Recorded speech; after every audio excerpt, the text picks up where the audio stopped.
What's going on, everybody? What's going on, man? We got something real special planned for y'all tonight, man. Welcome to your show. Say what? Say it again. I got everybody with me tonight, man.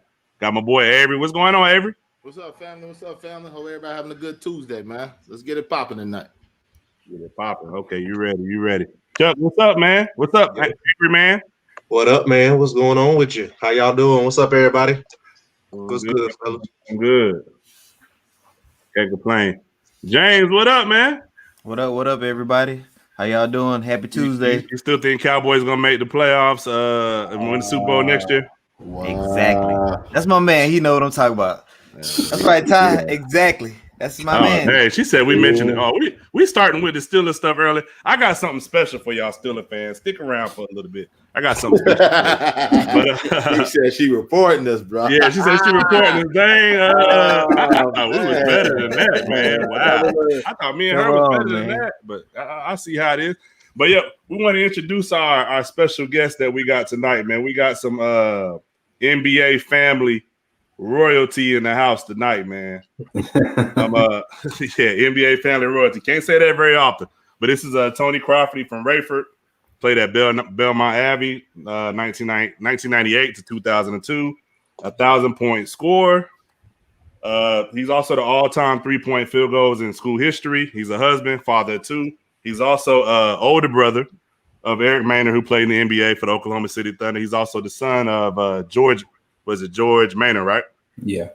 That was drafted by the I believe it was the Chicago Bulls, and so he did a little stint in the NBA as well. So man, y'all go ahead and welcome Tony to the show, man. What's up, fellas? What's up? What's going on? Oh man, you got you a fellow Eagles fan in the crowd, man. Eric Wilson, what's up, Eric? Hey, you said 1,000-point score. Guess what? I scored some of them thousands on James. Oh wow! Is that you scored something on James? Hold on, James. We started hot already. I know, boy. He coming on hard. James, they told me you was hard already, didn't it? James, they told me you was Pat Bev, bro. Yeah, I was Pat Bev. You was getting cooked like him too, but wow. So there's a person that has no highlight tape of his football career. I do have a highlight tape. I played the most football for nobody I ever heard say, "Yo, Tyrus can play some football." Wow. In Fayetteville. Hey, James is waiting on you to on your little. I got my tape, but nah. One thing I would say is, I asked around about Tony a little bit, and somebody told me that they don't know why everybody's so surprised about how Steph Curry shooted, because they say, when I asked about the top 3 shooters, your name came up a lot, man. Everybody says that, as far as shooting the ball from range, and when you come across half court, they say you was always in gym range. That's one thing I did. I was shooting them daggone lips. Always running them daggone lips. Every time I see them, got something to say. Running your lips. I'll never forget the day we were in that tournament. This thing still cracked me up to this day. I wasn't scoring that much. Bruh looked at my shoes, said, "You got them Adidas on, that's why you ain't scoring." My super behind went to the store and got some Nikes and went to get back some money. He said, "I see you change them Adidas. I see you." Oh, that thing I've been cracking up to this day, boy. Well, that's crazy, man. That's crazy. But yeah, we're gonna go ahead and jump into the Creighton Young Minds Undiscovered League. Then we'll get back to Tony, man. It was a pretty interesting week, man. Week 9. There's seen a lot of interesting articles about it as well, man. Some of the things the scouts have been saying. One scout had this to say: Jared Henderson, which is nicknamed Jetpack J, and Bosa Bosovic are the best rebounders in the CYM Undiscovered League. They both have a nose for the ball. They also said something about Lewis Patterson, which his nickname is Trey. He's one of the best on-ball defenders in the league, 94 feet. They also said that Michael Lenore is a pure point guard. He was in the NBA draft this year. He didn't get drafted, so that's why he's still working on that. And then they said Marcus Brook has a feel for the game. They also said Micah McCain at 16 years old. I know me and Avery was talking. Avery, you mentioned him earlier, the 16-year-old. That 16-year-old is potential through the roof. So that's what a couple of scouts and a couple of analysts said. They had 3 games this weekend. The first game was the undiscovered team versus the EA Hoops. They beat them 87-42. Some of the people that stood out was Damian Durham. That's the person that I seen the article about.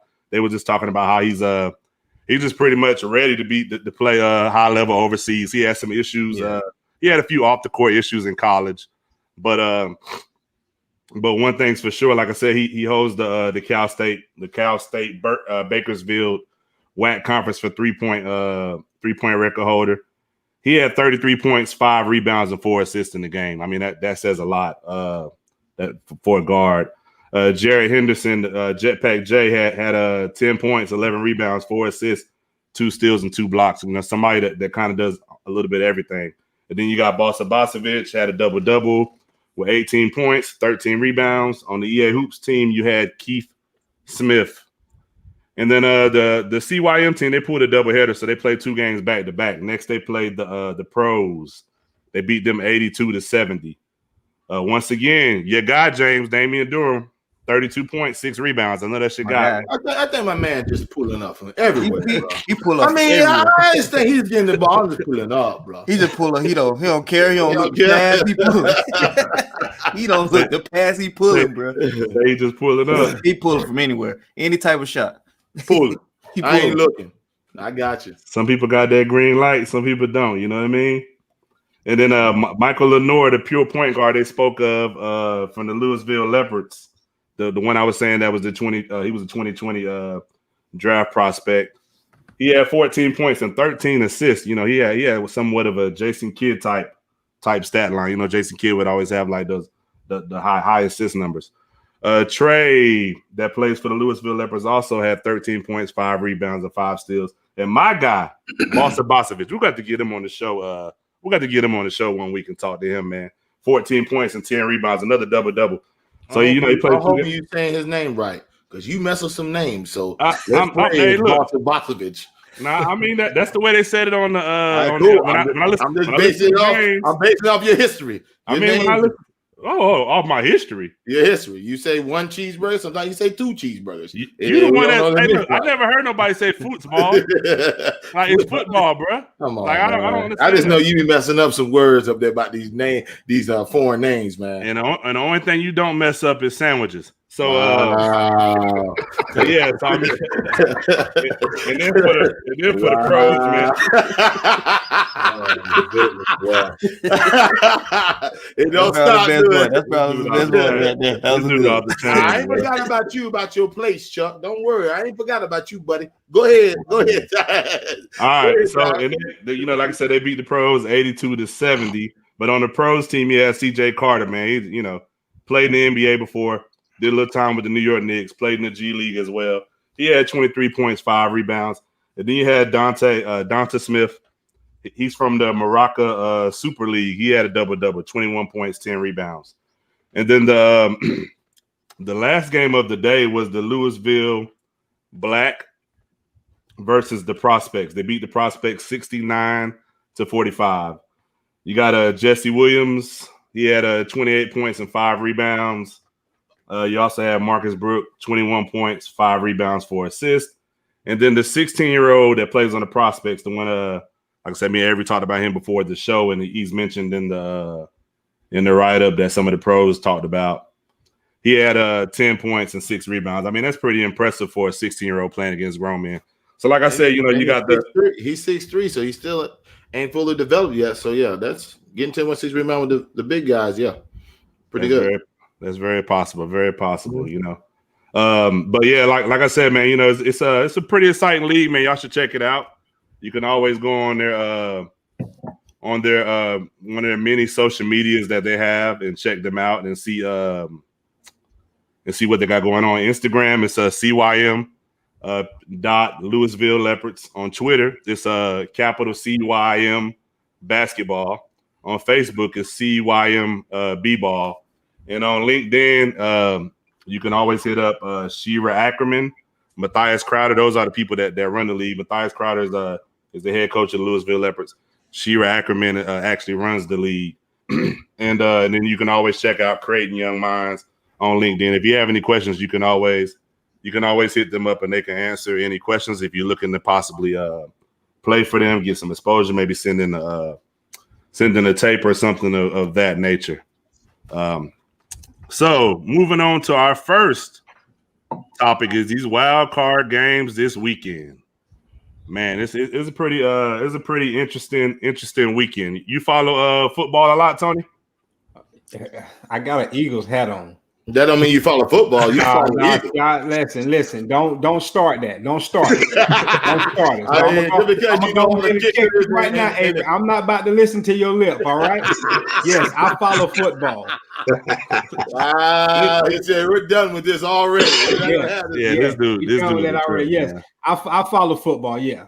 Okay, so anything that surprised you or any surprises from this weekend? What was your take from this weekend?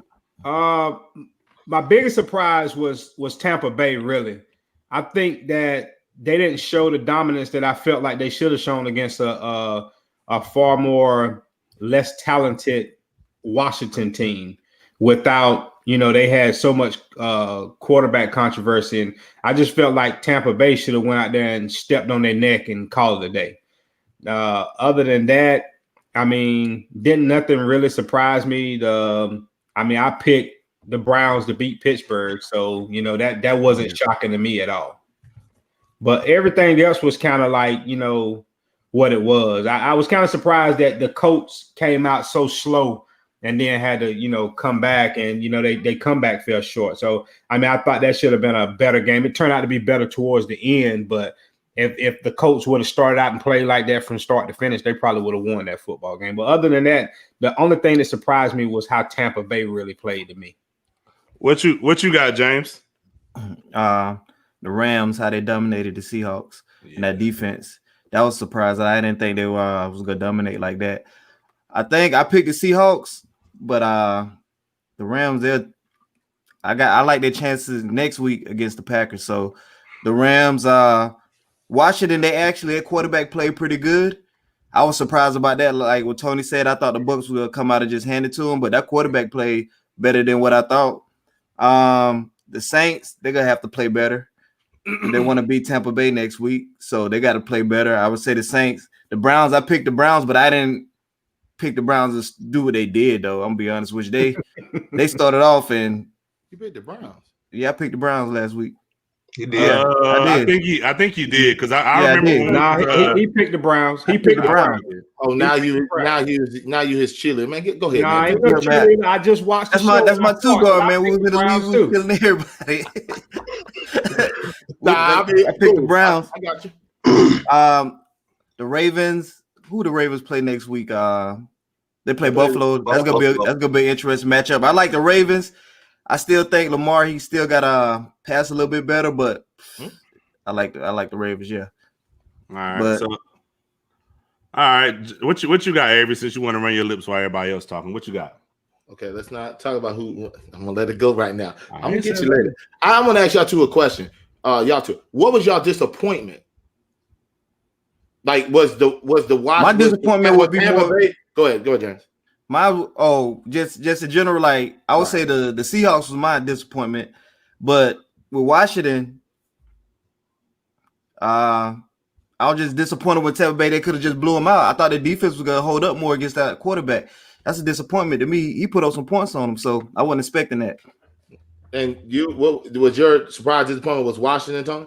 Yeah, my surprise was Washington too. I mean, James said he was surprised with the Seahawks. I wasn't very surprised with the Seahawks because that's the way they've been playing, the second half of the season. Like they put everything on Russell Wilson. So that wasn't a surprise to me. I was just surprised that with Tampa Bay having the aspirations that they have, because it's you got Tom Brady, and Tom Brady says that he's about winning Super Bowls. You can't go out there. You can't go out there and play like you played against Washington. Like you can't do that. You can't. And it's not you, Tony. Keep going. And along with that, like that quarterback, yeah, he showed that, against that Tampa Bay defense, if you move around and you do all that good stuff, you can pick them apart. Like that was the biggest shocker to me. I thought they were going to go out there, step on their neck, and call it a day. That game shouldn't even been close, in my personal opinion. Well, I mean, I'm going to disagree because they have a top 10 defense. Tampa you know they have slow starts. I'm scared for Tampa this weekend because the way the Saints have handled them all year, they could get blown out 38-3. I agree. You know what I mean? And then they have the same pass rush as Washington. I think Washington's pass rush is better. Obviously, you have 4 first round, well, 5, but you have one come off the bench, but 5 first rounds on the D line. All you do is get pressure on Tom Brady and zone it up the rest. So that's how you beat them. You know, you can't blitz them because he's gonna get it out quick. So I get what you're saying because you're expecting Tampa, Washington, the quarterback came in. You wouldn't expect him to do that much. He looked pretty good. He may have a chance.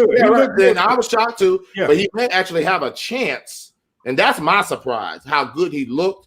He may actually have a chance to go for the job without Washington even drafting a quarterback.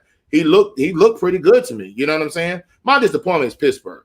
That was by far the worst display. When you the first play of the game, the ball gets hiked over the dude's head. Connor could have hopped on it. He slid like he was doing a soccer slide, and the ball got kicked out of there, and they scored a touchdown. Another pick, another tip. And then they said Ben Roethlisberger probably had the most tipped balls in the NFL. I think he had 11 or 12 all season. I don't understand how, and he's like 6'5", 6'6". It doesn't understand. I'm thinking for a short guy, you know what I mean? Like Russell Wilson, Drew Brees have more tipped balls. So I'm very disappointed in Pittsburgh. That was just the disgraceful football. And I guess Juju won't be dancing no more. So I'm just saying. And I'm glad. And I was hyped. I was so hyped about that Lamar Jackson because it was very disrespectful that this dude has done everything right in the league, and you're still worried about a playoff win. But you got Baker Mayfield has done diddly squat. You got Josh Allen didn't do diddly squat, but 1 year. These 3 years, 1 year, it was very disrespectful. But I'm not going to harp on that. They know how I feel about that certain topic.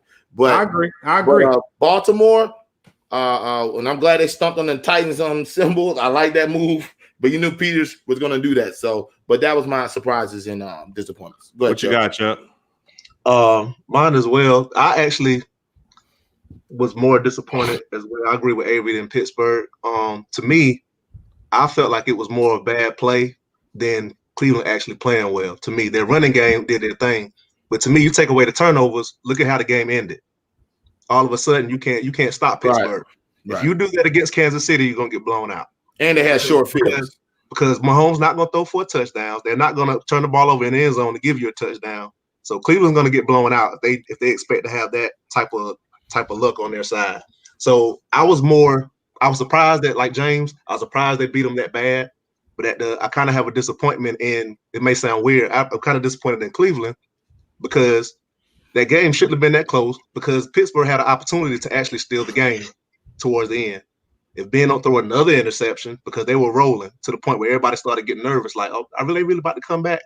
So I think Cleveland's going to have to play better because you can't expect to have another quarterback in any of these teams in the playoffs throw 4 interceptions.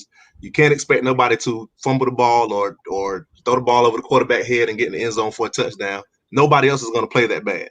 So if you play the exact same game you just played, take away the turnovers, you're going to lose to probably everybody else left in the playoffs. The Washington thing, I'm with Avery. I also felt like everybody knows, even when he was at his most elite level, if you make Tom Brady uncomfortable, he's not going to play particularly well all the time. And like everybody said, Chase Young ain't had no sacks or nothing, but if you look, he stayed in the backfield. He ain't sack him, but he stayed back there.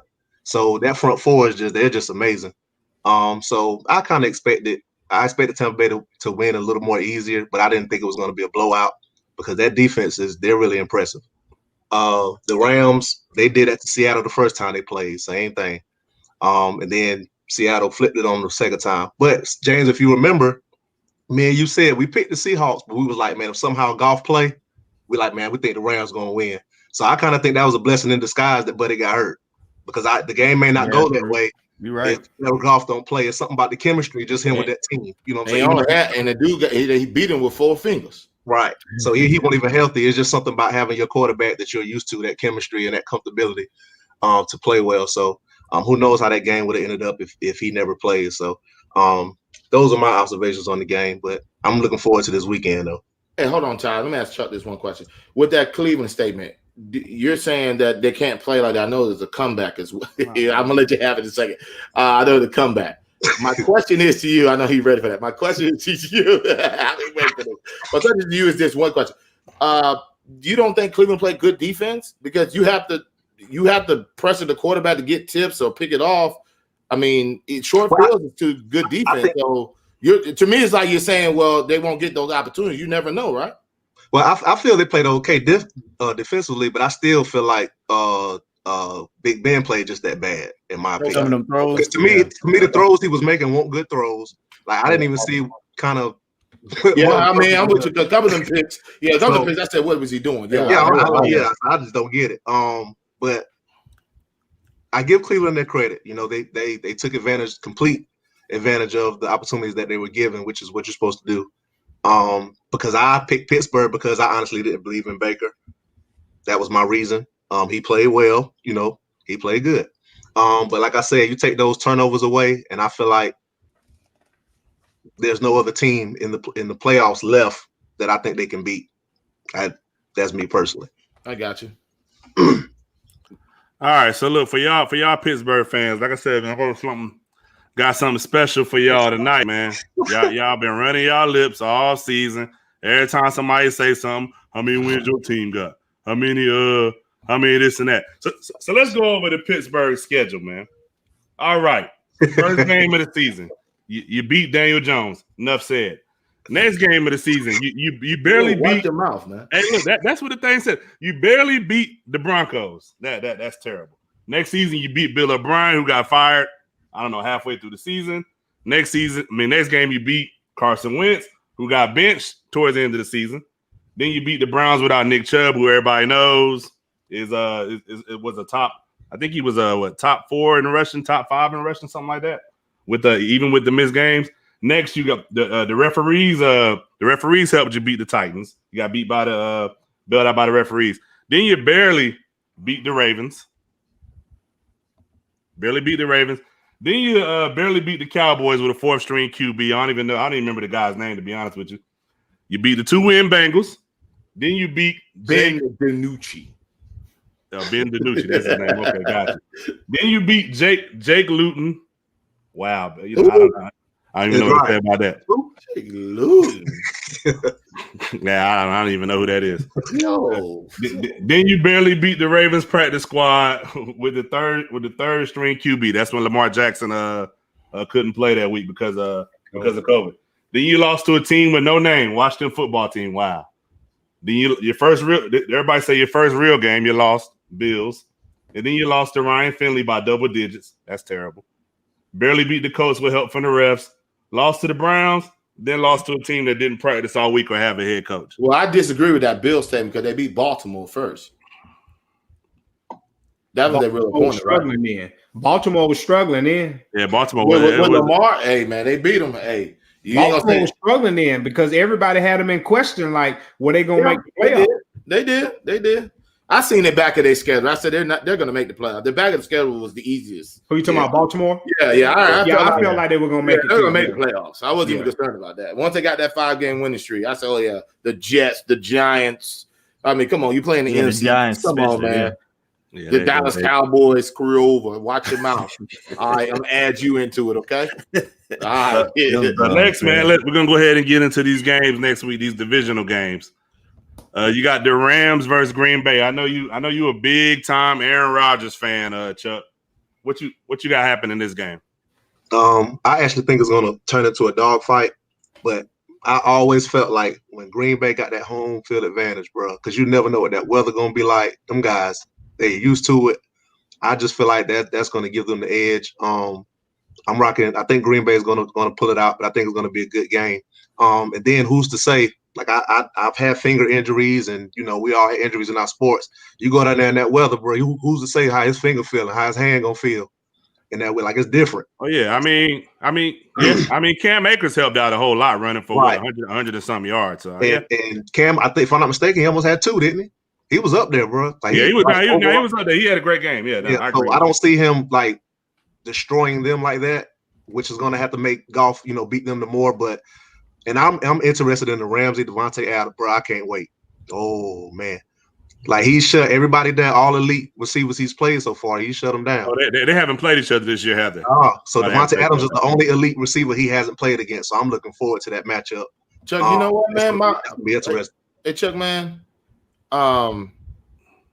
Yo, I like that. I ain't think about that. I really do. Yeah, bro. I like that, man.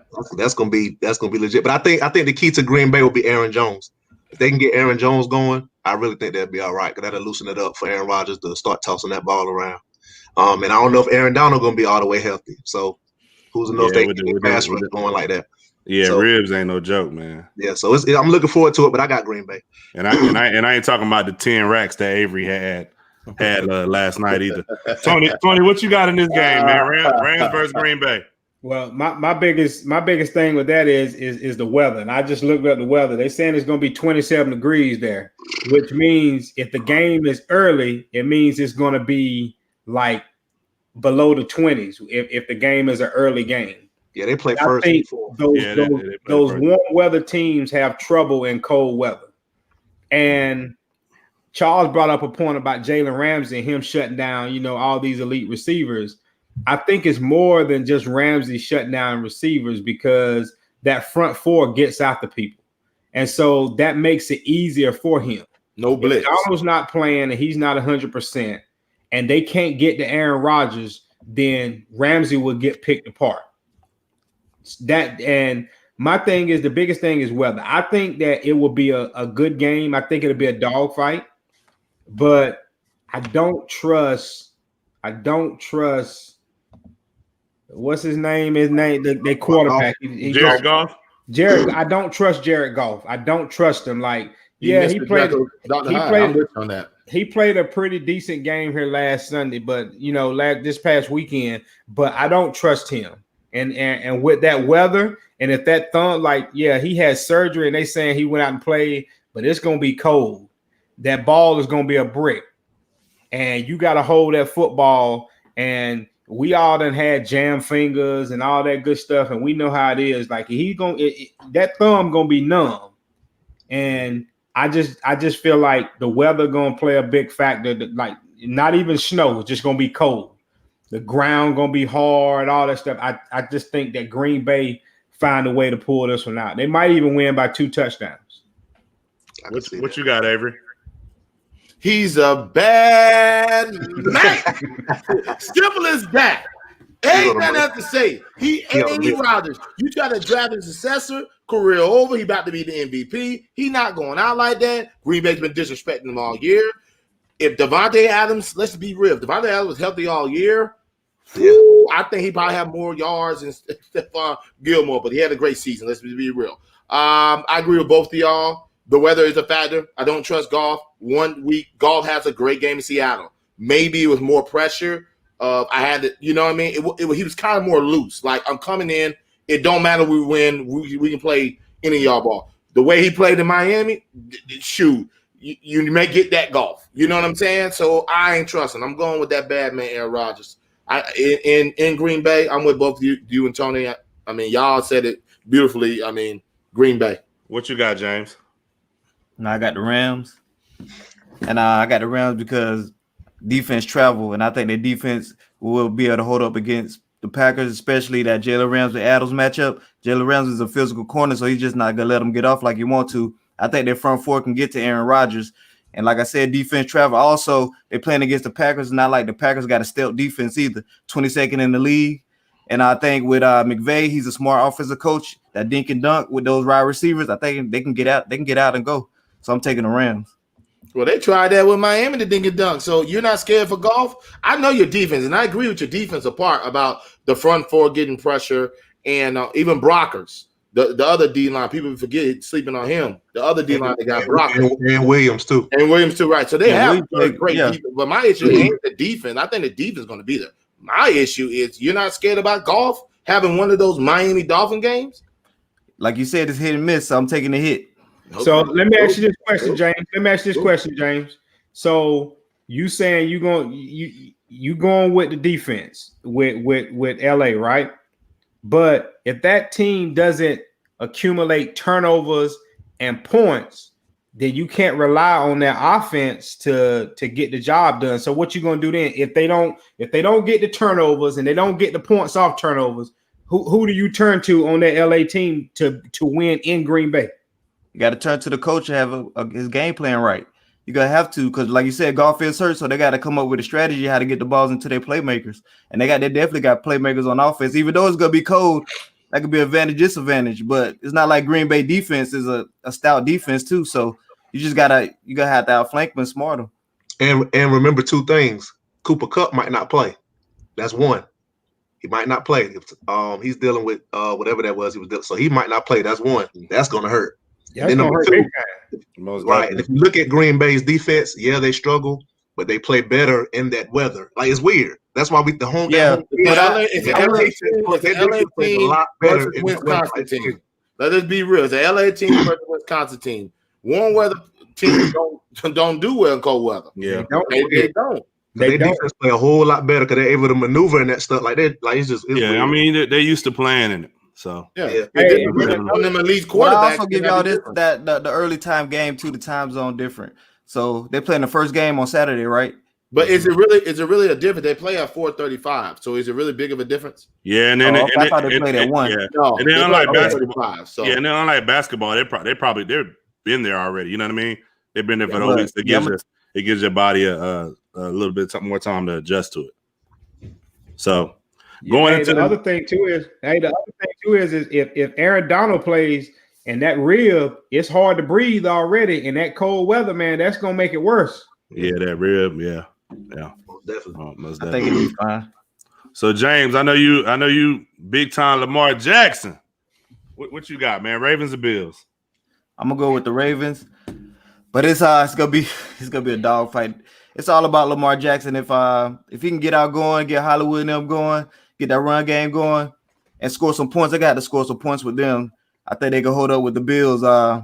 Sometimes the Bill defenses they straight, but it's all about Lamar and what's the Bills cornerback name? White, is it? Yeah.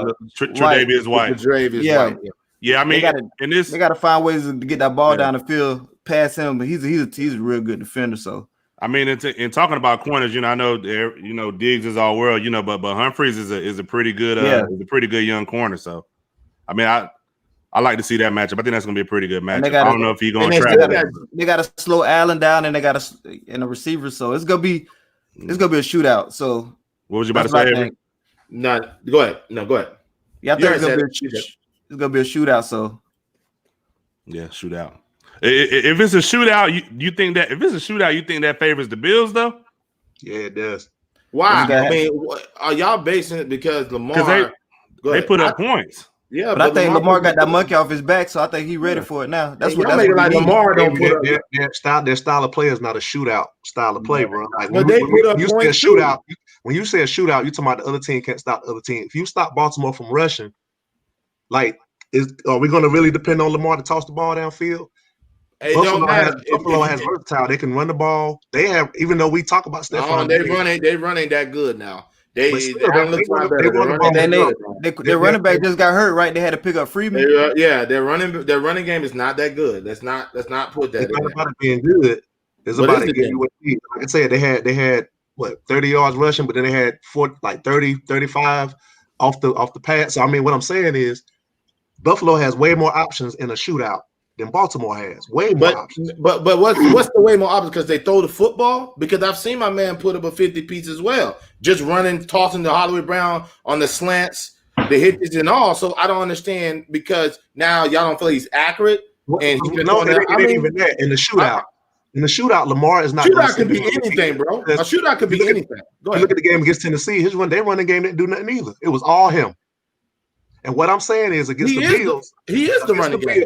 Against the Bills in a shootout, you're not going to tell me in a shootout that Lamar, solely Lamar, is going to beat them. It's not going to happen. Why not? It's not going to happen. What do you consider a shootout when you talk about a score? A shootout is like it's going to be in the 30s. It's going to be in a high score, like 40s, 30s. That's a shootout. You're basing off. Win that game, scoring that. You're basing off a 1 year Buffalo team that's scoring high. You're not basing off year to year. Lamar's done this 3 years. He's been in shootouts. However you want to look at it, and it's not pretty. I don't disagree with you. He has to be more accurate, but he likes Mark Andrews, and he's they're really starting to get Hollywood into the program, bro. Because they've been, I don't know what they do. So who do you got, Avery? Come on, man. I like the game. This is probably the best game of the night, of the whole weekend. But I'm going Baltimore. I'm going Baltimore. But I agree. I get what you're saying, Chubb. Me, shootouts are points. However you do it, you're just saying to me that you're not confident by just running the football. They're not going to get enough points, correct? I'm just saying I don't feel like their running game hasn't done nothing. Two right here. It's been Lamar. But Lamar, I understand what you're saying. Dobbins and Edwards didn't have a good game. And you're right. It was just like Lamar just solely went out there and willed them to that win. And what I'm saying is that Buffalo defense, I don't think they're going to allow one person to say, okay, in the shootout, that one person is going to beat us in the shootout. I don't see it happening. Okay, well, he does it all the time, and he says it's not going to happen, and he does it. So, I mean, until he doesn't do it. And I was fine. We asked my opinion. I'm not saying he hasn't done it before. I feel like the Bills are well enough coached, and I think their defense is well enough to not allow him to do that in a high-scoring game. That's going to be so what you think, Tony? Who you got? I was going to go with the Ravens simply because I just feel like, they got the monkey off their back. It has nothing, but if it's a shootout, I do agree with Charles. I don't think the Ravens will win a shootout with the Bills. But another thing that we got to take into consideration is the weather. They're calling for snow in Buffalo on Saturday. So that means that if you're not used to playing in that type of stuff, that running ain't going to be the same for Lamar Jackson because he's more about, juking and jabbing and all that good stuff and shaking people and all that stuff. And that snow and stuff, you're not going to be able to do that. And he did that earlier this year. His passing has to get more accurate, first of all.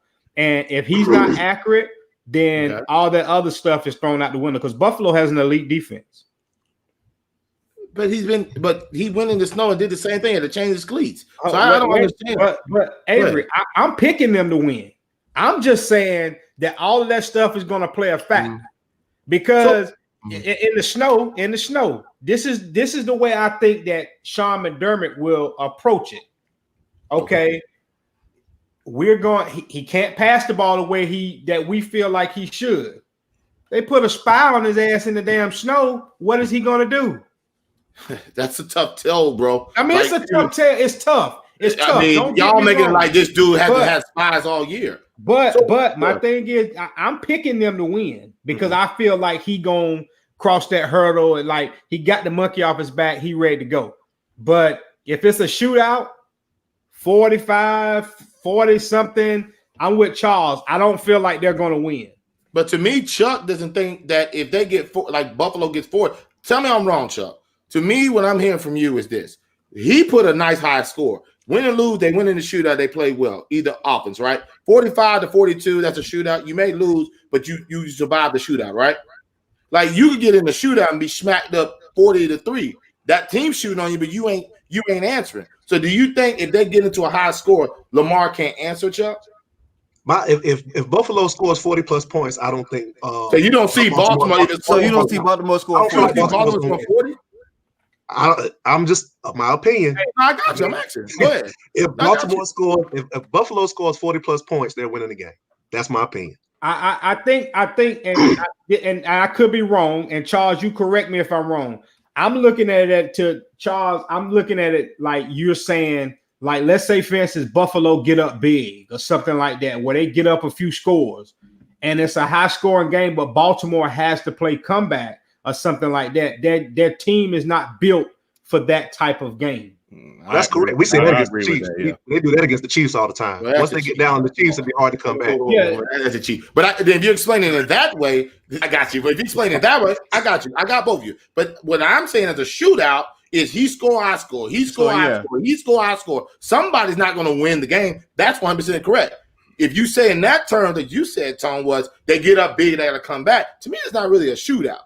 Like, you are getting smacked up. You just trying to come back. A shootout, you going back and forth like the Rams and the Chiefs that year. That was a shootout. So Avery, let me ask you a question. Yes. So if Baltimore had to solely depend on the pass, let's say they go down big and they had solely. solely depend on the pass. You think that Lamar Jackson can mount that comeback?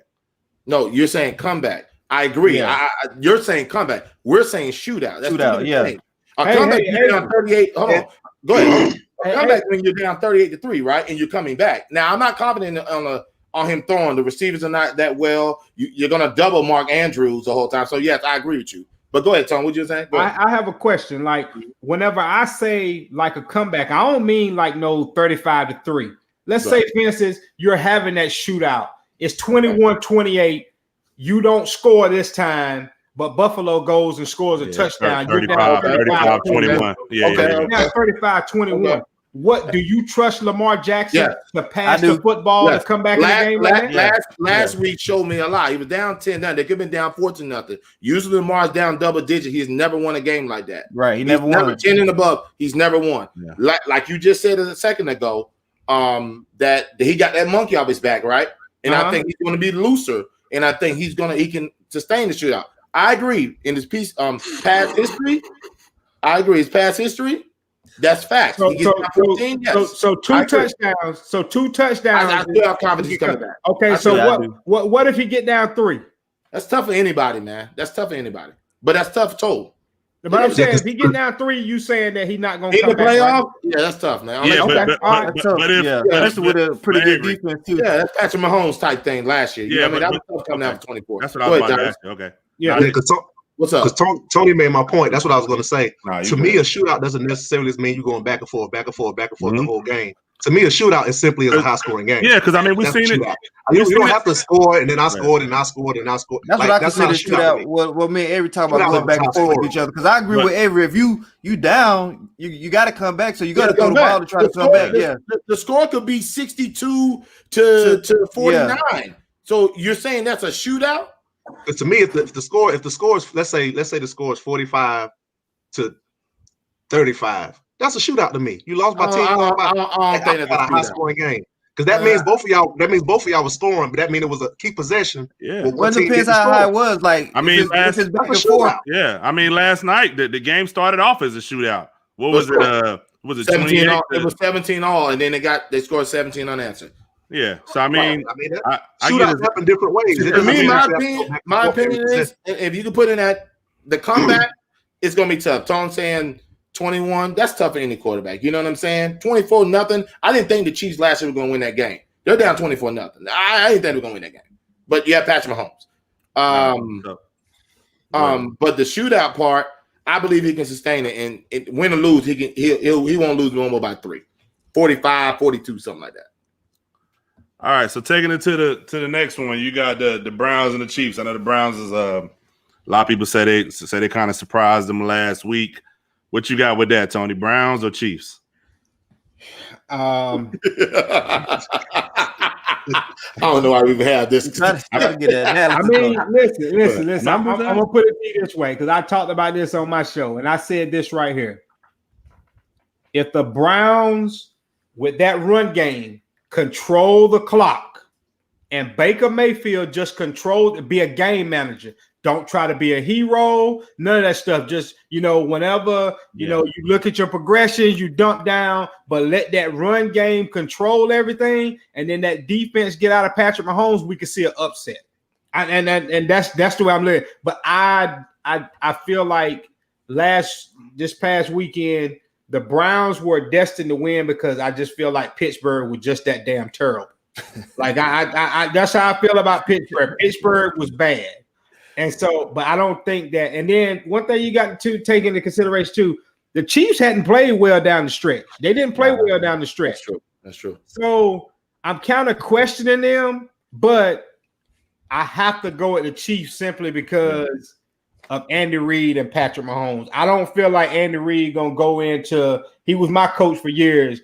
I don't think he's gonna go into the divisional round and take a loss at home against the Browns. I think they'll win the game. But if Cleveland got the right recipe, run, Baker Mayfield, you be a game manager, you might see a close game and you might see a upset. But I'm gonna go with the Chiefs on this one.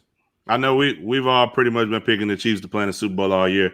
Anybody think the Browns would win this game? Anybody Watch this, Ty. Do you think it's going to be close? What about you, I Ty? think it's going to be close. Yeah. No, I don't think so. But I mean, Tony's right. The Chiefs not been playing that's well. why. Yeah, that's the truth. But go ahead. No, I said I don't. So we could just move on to the. That's sad, man. Look, Chuck is like, okay, we'll keep going. He's not. You need to start. Buccaneers and Saints. I think this is the best. I know Avery said he thinks that what you said the Ravens and the Bills is the best game, but I think that this Buccaneers and Saints game is the best game this weekend. What you got, Chuck? I mean, shoot. So they proved me different. I gotta go with the Saints. The way they've handled them this year. Because they have another front forward that can also put pressure. I think Kamara is going to be a problem. Michael Thomas actually looked better. Emmanuel Sanders, all those guys. But I think at this point I'm just picking them because I feel like Tampa Bay has allowed them to be overconfident. Once you give a team of that magnitude and that's that elite, the feeling like they can kind of do what they want, it's kind of hard. Like I said, Tampa Bay is dealing with little nitpick injuries as well with their receivers. They don't say much about it, but you never know how them guys are from week to week. So do you think that Brady? I'm sorry, go ahead. You think that Brady finally found his rhythm with them guys? Like, do you think his rhythm as kind of early in the season it was very questionable. I mean, it was questionable, and then when they first put Antonio Brown in the lineup, a lot of people said he was kind of spoon feeding them, Antonio Brown. But do you think they kind of got it figured out? That I do, but at the same time, like I said, you got them Jenkins boys out there. They doing what they doing. Then you got that front four, and like I said, I think Kamara is kind of the key. If you can get him rolling a little bit, then Drew Brees gonna have fun. Like it is what it is. But like I said, I think I'm gonna pick New Orleans. I think they've had some bad luck the last few years in some games that's actually cost them when they actually was the best team playing. I think they had some calls that kind of took it away from them. So I think that fused them as well. So I'm gonna go with the Saints. I think. And two, I didn't pick on the what's the name game. I'm gonna go against the grain. I got the Bills. Just to. I got the Bills too. I didn't say that either. Yeah. I got the Bills too. I like the Saints in this game, man, but I feel like they kind of shot themselves in the foot because let's say they do beat them and Green Bay wins, they got to go to Green Bay. I really don't see them winning up there. I think I don't know, man. I think they would, I don't know. I just think they should have did some things differently to not get to that point. James, what you got? I'm not gonna give y'all any analysis. I want Tampa Bay to win just because my family from Mississippi and they New Orleans fans and all they run around and say, who that? And I don't want to hear that. Don't call me up. Who that? No. I want Tampa Bay to spank them. We don't want to hear no who that and watch your lips, boy. So I don't got time. I don't want to, Tampa Bay. I want y'all to pull it out. AB, let's go. Godwin, I need you to catch the ball this week because you dropped a lot of passes last week. So, Godwin, I need you to catch. I hope Mike Evans get better. And I'm definitely, man, I'm pulling for Tampa Bay. So that's I don't want to hear no who that. All right, Tony. I don't know who that. All right, Tony. I know you say you were surprised last week that or I don't know, surprise or disappointment. And kind of the way they played against Washington. How you think it's gonna play out this week? I think they're gonna get their ass whipped. I think that's that simple. I think that we all play sports. No, seriously, we all play sports. You know how somebody just always it's always something where you might see where somebody just has somebody number. Yeah. I feel like New Orleans just has Tampa Bay number. Faced them one time, it was a pretty close game, and then the second time you play them, they figured you out. They blew you out at home, and so now you coming there on the road. You're thinking that when you look at the New Orleans team versus the Tampa Bay team, and you look at it, the only one that's really been in this situation is Tom Brady. And AB, yeah. And AB. And it's been a long time for AB. And Gronk, yeah, them three. It's been a very long time for AB. But these Saints guys, they've been there. the Malcolm Jenkins and all them guys. They've been there. Like so are you saying been there as been into the Super Bowl or no, I'm saying like the playoffs, the high the high caliber games like the playoffs, I got you. Like some of them guys were just happy to make the playoffs with Tampa Bay this year. Right. But I just feel like it's one of those instances where the team just has your number. Like, no matter what happens, they just seem to always find a way to beat you. And I just feel like they're going on the road. Like, home field really doesn't matter to me because you don't have any fans in the stands like that. You don't have crowd noise, none of that stuff.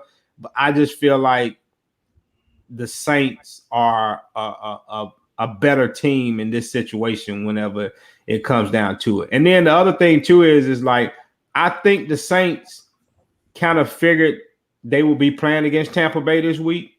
So they really had 2 weeks to prep for them, 2 weeks to scout them. So I think they'll be well prepared for them.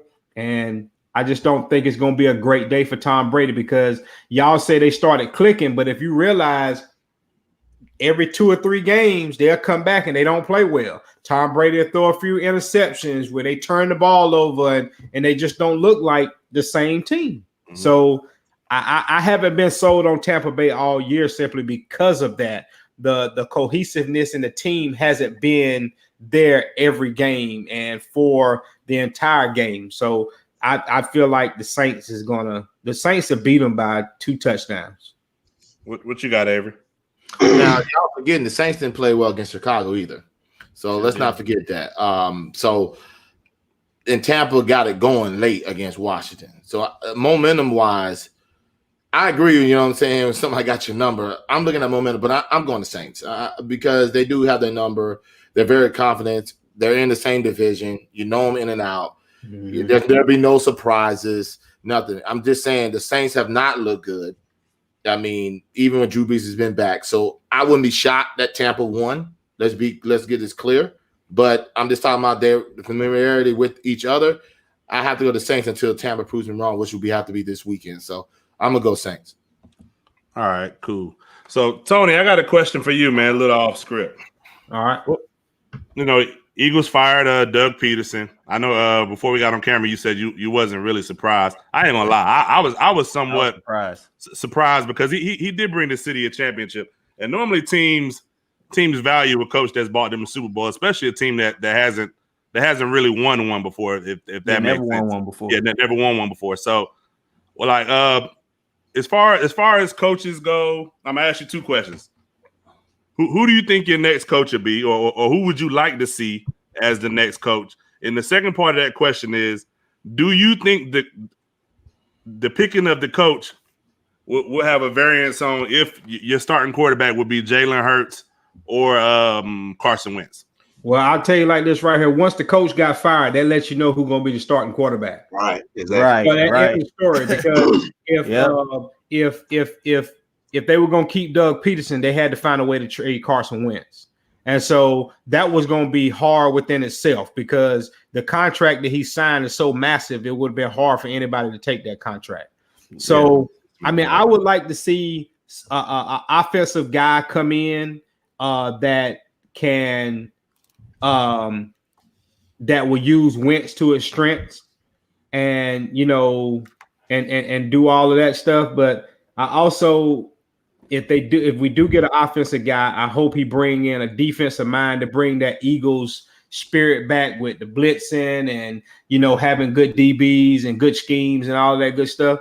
But I don't know who they can go after. Everybody want Eric Bieniemy, which I would be happy with that. But I think it's time for us to go a little bit off script and pick somebody that's not in the Andy Reid Philadelphia Eagles tree. So that's why I'm looking at that. And the second part of your question, what was the second part? You kind of answered it. I asked about the quarterback. No.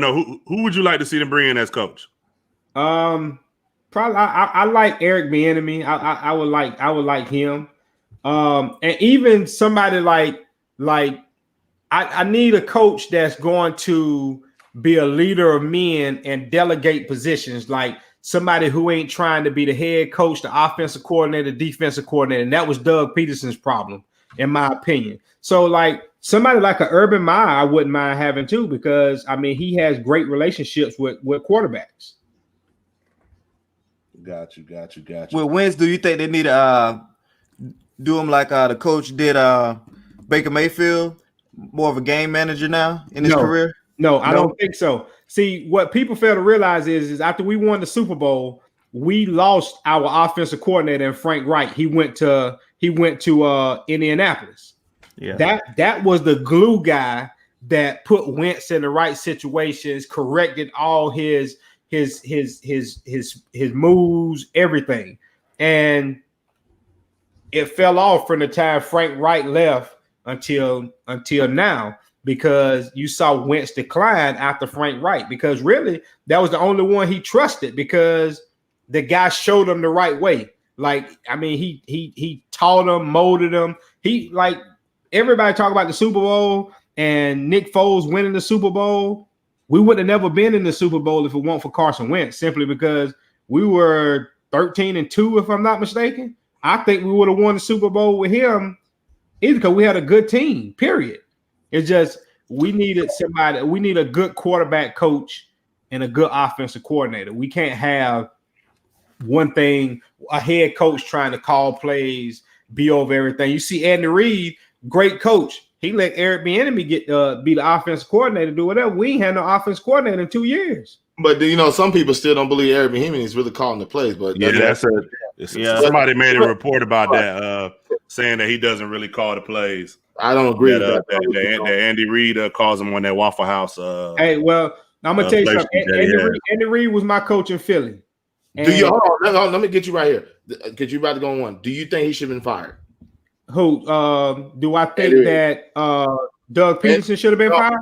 No. We can answer twofolds. Do you think Andy Reid should have been fired from the beginning to get Chip Kelly? And number two, no. I was pissed off about that. But like, my brother's agent is a Philly fan. They all think alike. It's something about those Philly people. They think that's the right thing to do. Now they're regretting it because they see what Andy Reid has done. And, just give him time, give him pieces, let him pick personnel and all of that good stuff.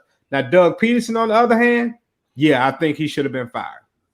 Well, I want to introduce everybody. Eric Wilson, another bum Eagles fan. But as long as he's here, I'm happy he's here. You know what I mean? Give me your analysis on that, man. First off, I want to say thank you to Tyree and Chuck for having me on. James, I never thought I'd speak highly of a Dallas Cowboy fan, but it's good to see you, my brother, and Happy New Year. And Tony, I'm thankful that they finally brought an intelligent man on here. Now, let me get to Mr. Graves real quick, since he want to talk about bum Eagles fans. You outnumbered right now, my brother. So as you would say, watch your mouth. But listen, when it comes to Philadelphia, I think they need to clean all three of them. I said this Sunday night. I said it again yesterday, and I'm going to say it again today.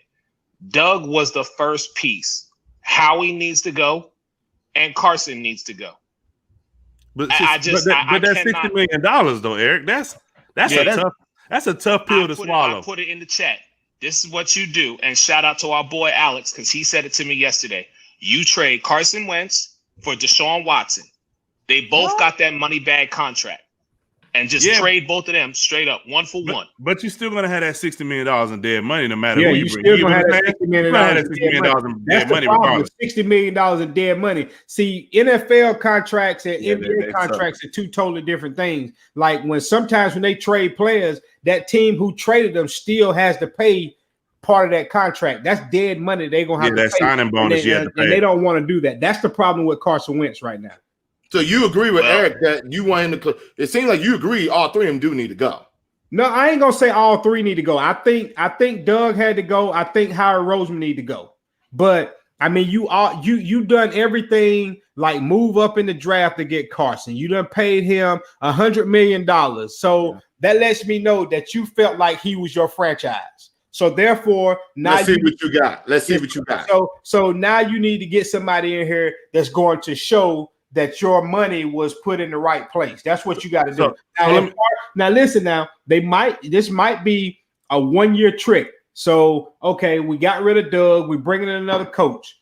Let's see how Carson does now. If he doesn't, then it's easier to get rid of him because you don't have so much. It'll only be 20 million in next year. It'll be 30, yeah. 30, 30, yeah. So I got a question for both Eagles fans. I know we pick on Carson Wentz, but do you think they put the adequate weapons around him? Eric, I'm gonna ask you first. Do you think they put the adequate weapons around him?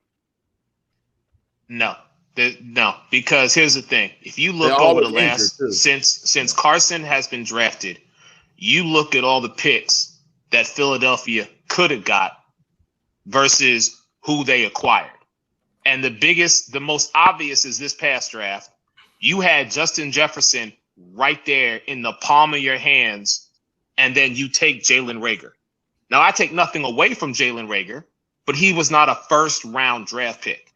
And then Justin Jefferson is setting records in Minnesota. So that's why I put my emphasis on Howie Roseman. His ability to draft key players for key positions is just, it's piss poor. Yeah. So, and then think about it like this. The Eagles are age-wise, they're old. For football, they're old. Offensive line, 14 different offensive lines started this season. They only play 16 games.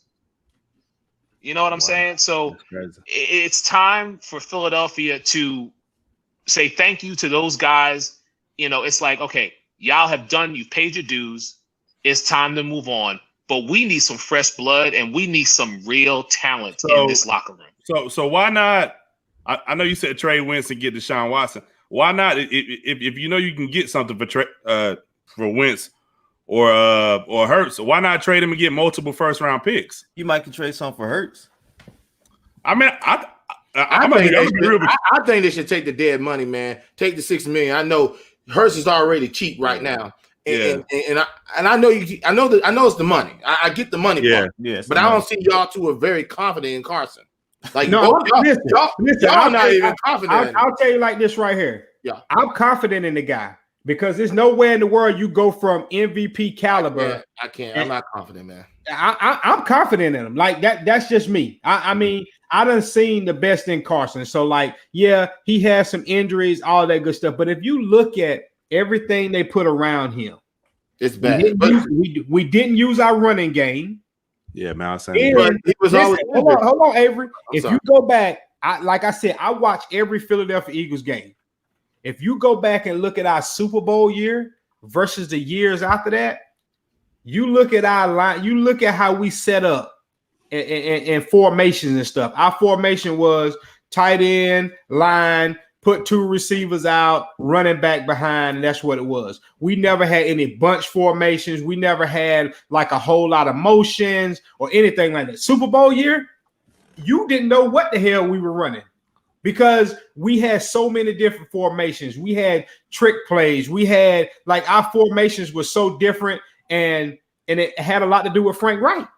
And Frank Wright, he's the coordinator where now? No, he's the head coach in Indianapolis. Head coach in Indianapolis. Okay, that's when Josh McDaniels turned down that job. That's the gotcha. I remember. I feel like we didn't put enough around Carson. You got Alshon Jeffries aging. He never panned out to be. Deshaun always injured.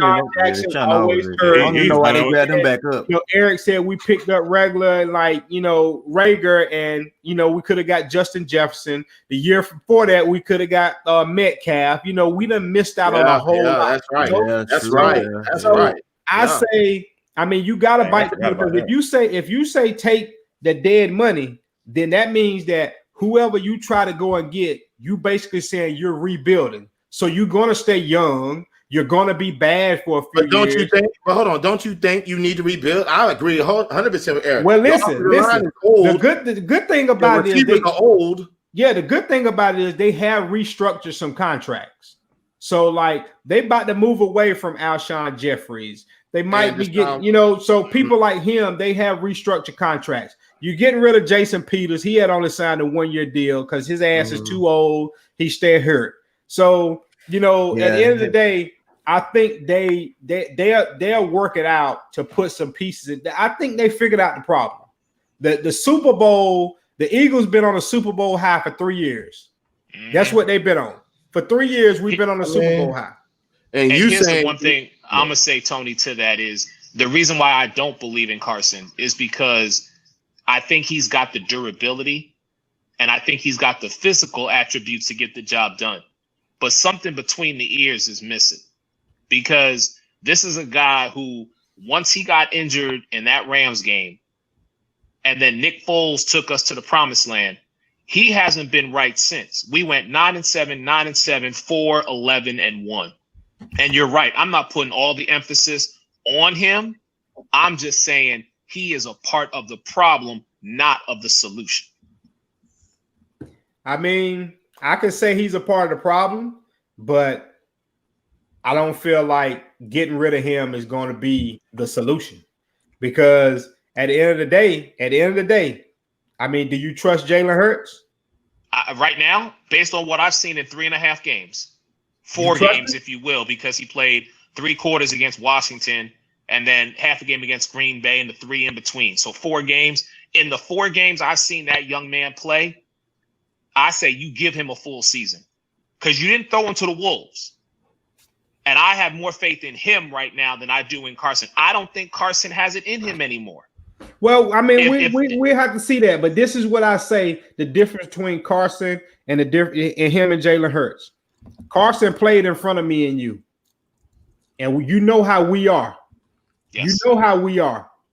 You know how we are. Like you go sir. 2. Yeah, no, I'm right there with you. Huh? You go 2 3 and outs, or 3 3 and outs, something like that. They're gonna boo the hell out of you out the stadium. I don't know if he's ready for us. That's my biggest thing. I don't know if he's ready for us.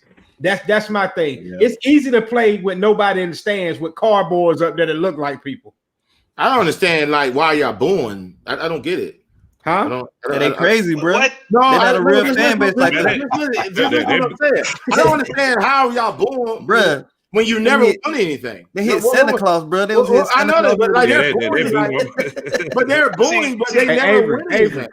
Avery, I'm gonna tell you like this right here. See, that should tell you that we're real true fans, because thank you. We live and die by our team, regardless if we win, lose, or draw. Right, but I like winning. I like winning, just like the Cowboys. 95 didn't do anything, so it's the same equivalent. I like winning. You know what I'm saying? Okay, Avery.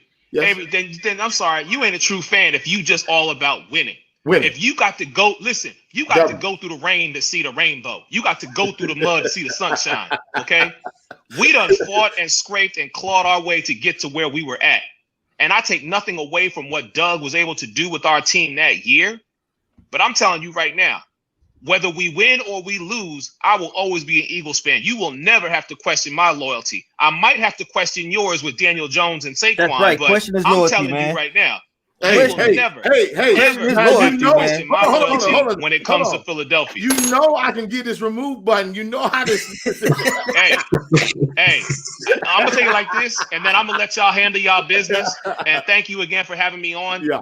Chuck has been on my show. Ty has been on my show. Tony, you are more than welcome to come on. Yeah. And James, even though I'm not a Cowboys fan, I deal with one every week, so you can come on. Avery, where are you at? Man, y'all be having listen. Y'all be having them late shows. Sometimes I be watching. You know that I be sharing your stuff. I do it. Listen, for you, I will do an early show. You let me know when you want to jump on my show. I'll make it happen. Hey, calm down, first of all.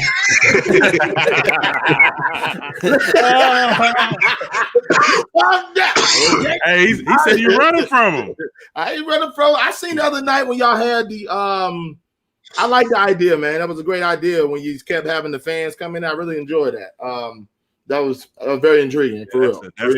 I actually got an ideal, Eric. I wanted to pitch y'all. I'll tell you about it later, but I actually got an ideal. I wanted to pitch y'all. I want to see if we can maybe work something out somehow. But hey Eric, hey, it's nice to meet you. It's nice to meet a fella Bird Gang. But you notice how Avery deflected from your comments about him being a loyal fan, right? You notice how he deflected. What? Yeah, you deflected. You deflected. I'm gonna get his little pump. There you go. See, Tony. Get him See, out of that's here. why when I Get him have out a of there. cookout, Ty. Avery don't get no invitation. Get him out of there, Ty. You don't you ever. Now you saw how hype he got. I'll come wherever you at. Don't you ever. Avery, can I ask you a question? Is that the towel you use when you get out the shower? No. What? That's the towel. I mean, I know that's not a blanket. That's too small for you. Wow. I knew where it was coming. I was trying to deflect it. That's where I was trying to deflect it. I knew where he was going. Real love, man. Thank you so much for having me on. I'll always be watching y'all. All And right, say what, and say then, it again. Every Tuesday, man. Y'all be doing it, man. Hey, Y'all be killing Eric, it. and then your the sports. Go ahead and shout your shows out. I know it's Monday you do. Listen, Monday is a sports arena at 10 p.m. Man, right now I'm so into basketball. Me and Alex got Orlando Magic. We got the Tampa Bay / Toronto Raptors going on. Magic perspective. We got things going on, man. But I definitely want to do a collaboration with y'all sometime this summer. We need to do a cookout episode, whether we come to North Kakalaki or y'all come down here, one or the other. We need to just get together and do it. Yeah, you said cookout. Avery can't come because I actually want to be able to eat. You know what I'm saying? Like I don't want to get there. He been holding these jokes. I've been frying his big behind the scenes. So he's been holding these jokes. But most definitely. I know you got the Magic perspective, and then on is it Wednesdays or Thursday y'all do the carousel? I know you kind of work behind. We do the carousel for Thursday. We finish it up. We've got we're going all the way up till Super Bowl week. It's gonna get more and more intriguing. And y'all covering the Super Bowl as well, too, right? Well, now since you announced it, we weren't going to say anything, but yeah, Alex and I will be there in Tampa for me. Yeah, because the only reason why I know is because he asked me was we going to be there, and we're not going to be there. But 2022, I hope we can most definitely be there. Do y'all know where they're playing in 2022? I don't even know yet, but I know. I bet you he knows the future burger he about to get in 2022 already. I bet you know that. Says the person that got up and answered the door for DoorDash. When was this? During the middle of the show. Hey, Eric, real quick. Who your picks for this weekend? Buffalo. Man, that Ravens-Bills game. I heard y'all talking about that earlier. I have to agree with Avery. If it gets to be a shootout. Not a comeback. If it gets to be a shootout, I have to go with Buffalo on that one, man. Kansas City's going to be Kansas City. Chuck you agreeing with. You agreeing with Chuck? Oh, I'm sorry, Chuck. It's Chuck. All right. I knew the smarter man. Okay, Chuck. So what? Kansas City's going to be Kansas City. Addresses I need to get right now. Go ahead. You ain't gonna pull up. James, I'm gonna ride with you on this Rams pick, man, because I get what Tony was saying about playing in the cold, but Aaron Donald. That's a man amongst boys up there. So the weather is going to play a factor, but Aaron Donald I just don't see him being contained. And I think Aaron Rodgers is going to be scrambling a lot. So I am going to go with the Rams on that pick. And then the Saints Bucks, here's what I'll say. It's very difficult to beat a team 3 times in one season. Mm-hmm. But if anybody can do it, it's them Jenkins boys going after Tom Brady. So I got to roll with the Saints on that one. Alex actually gave me a very interesting thought. He said, can you imagine if the Bucks beat the Saints by 10 points? And I was like, I just don't see that happening. So I got to get with him and see how he going to break this one down to me. I understand the weapons that they have because he was like, listen, Evans going to be Evans. Godwin going to be Godwin. You move AB to the slot and actually have him there. You still got Gronk. You still got Brate. But my thing is, we're going to see that run game. We need to see Rojo and Leonard Fournette have huge days against that Saints defense. I think that's going to be the difference maker. So, got you, man. Like I said, another note: the Super Bowl is in Inglewood in 2022. In 2022, it's in California. Okay. Who stadium? I guess we're going to California. And SoFi Stadium. I think it's SoFi. Yeah. Okay, that'd be dope, man. But like I said, man, we appreciate you, man. You always jump on and help me behind the scenes. A lot of people don't know that, but a lot of our success and a lot of things we've been able to do. I wouldn't even know what StreamYard is if it wasn't for you and Jarrell, and I wouldn't even know you if it wasn't for Jarrell Hessler. Shout out to Jarrell Hessler. He has his Jarrell's journal that comes on. I said this on the pop-up shop Sunday. I said, 2020 may may have hurt all of us. I said, but my one blessing was the fact that I got to hang out and network and talk and collaborate, and y'all become family for me, man. So y'all know the door is always open on the sports arena. I'm just thankful y'all let me come on and mess with Avery every once in a while. Tony, always blessed to see another fellow Eagles fan. James, I guess I'm a like you, man. I just can't You had no do choice, it, man. man. You had no choice, man. You had no choice. I'm tired of y'all Cowboys fans. I'm just tired of y'all, man. Because y'all, you were the first Click 'em one. off, man. As soon as Click 'em y'all off. season was over, talking about 2021, we gonna win it all. I'm like, wow, no. They say the same stuff every year, man. Every year, bro. Every year. And look, y'all. Everybody don't mind. I think everybody likes Dak. We understand he got a raw job out there. I think it's not the franchise, bro. It's them daggone fans. It's the fans. Like our franchise, buddy. Yeah. I like your pieces. Facilities, cheerleaders. Okay, here we go. Color, stars. Okay, on that note, I'm out of here. Good night, y'all. All right, Eric. All right. He out of here too, man. So we're gonna go ahead and he's gone too, man. Go ahead, man. Because he's not gonna switch over to our next topic, man. This is for you, Tony, man. Do you think that COVID is having a bigger impact on the NBA than it is on the NFL? And why? And if so, why do you think so? Yes, because the NBA, they're traveling a little bit more than the NFL. And then the NFL is one of those leagues where, yeah, they have a good time. They party from time to time. But for the most part, those guys, after a game on Sunday, Monday, Tuesday, Wednesday, they trying to relax. And then, Friday and Saturday, they going into game mode. So they have less time to do all the extravagant things, the nightlife and all that good stuff.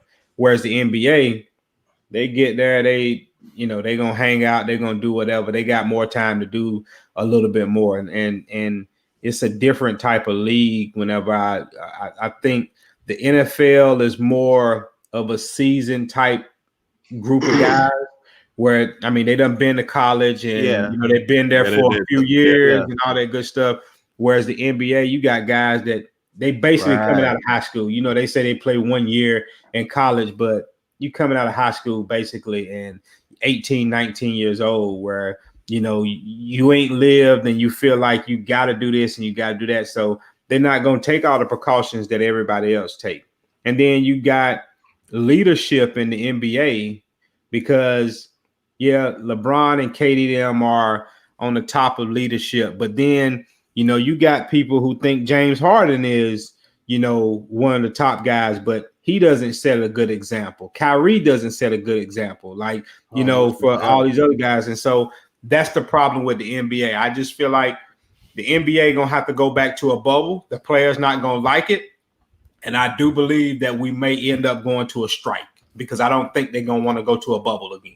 Nah, they trying to get out. They're not going to that. I'm with you. They just left the bubble. They ain't trying to go back. They're going back in that bubble. But I understand where you're coming from, Tony. But I just, when you had told me behind the scenes about the movement, and I had to think about it, you're right because there's so many games they have to move, and so many.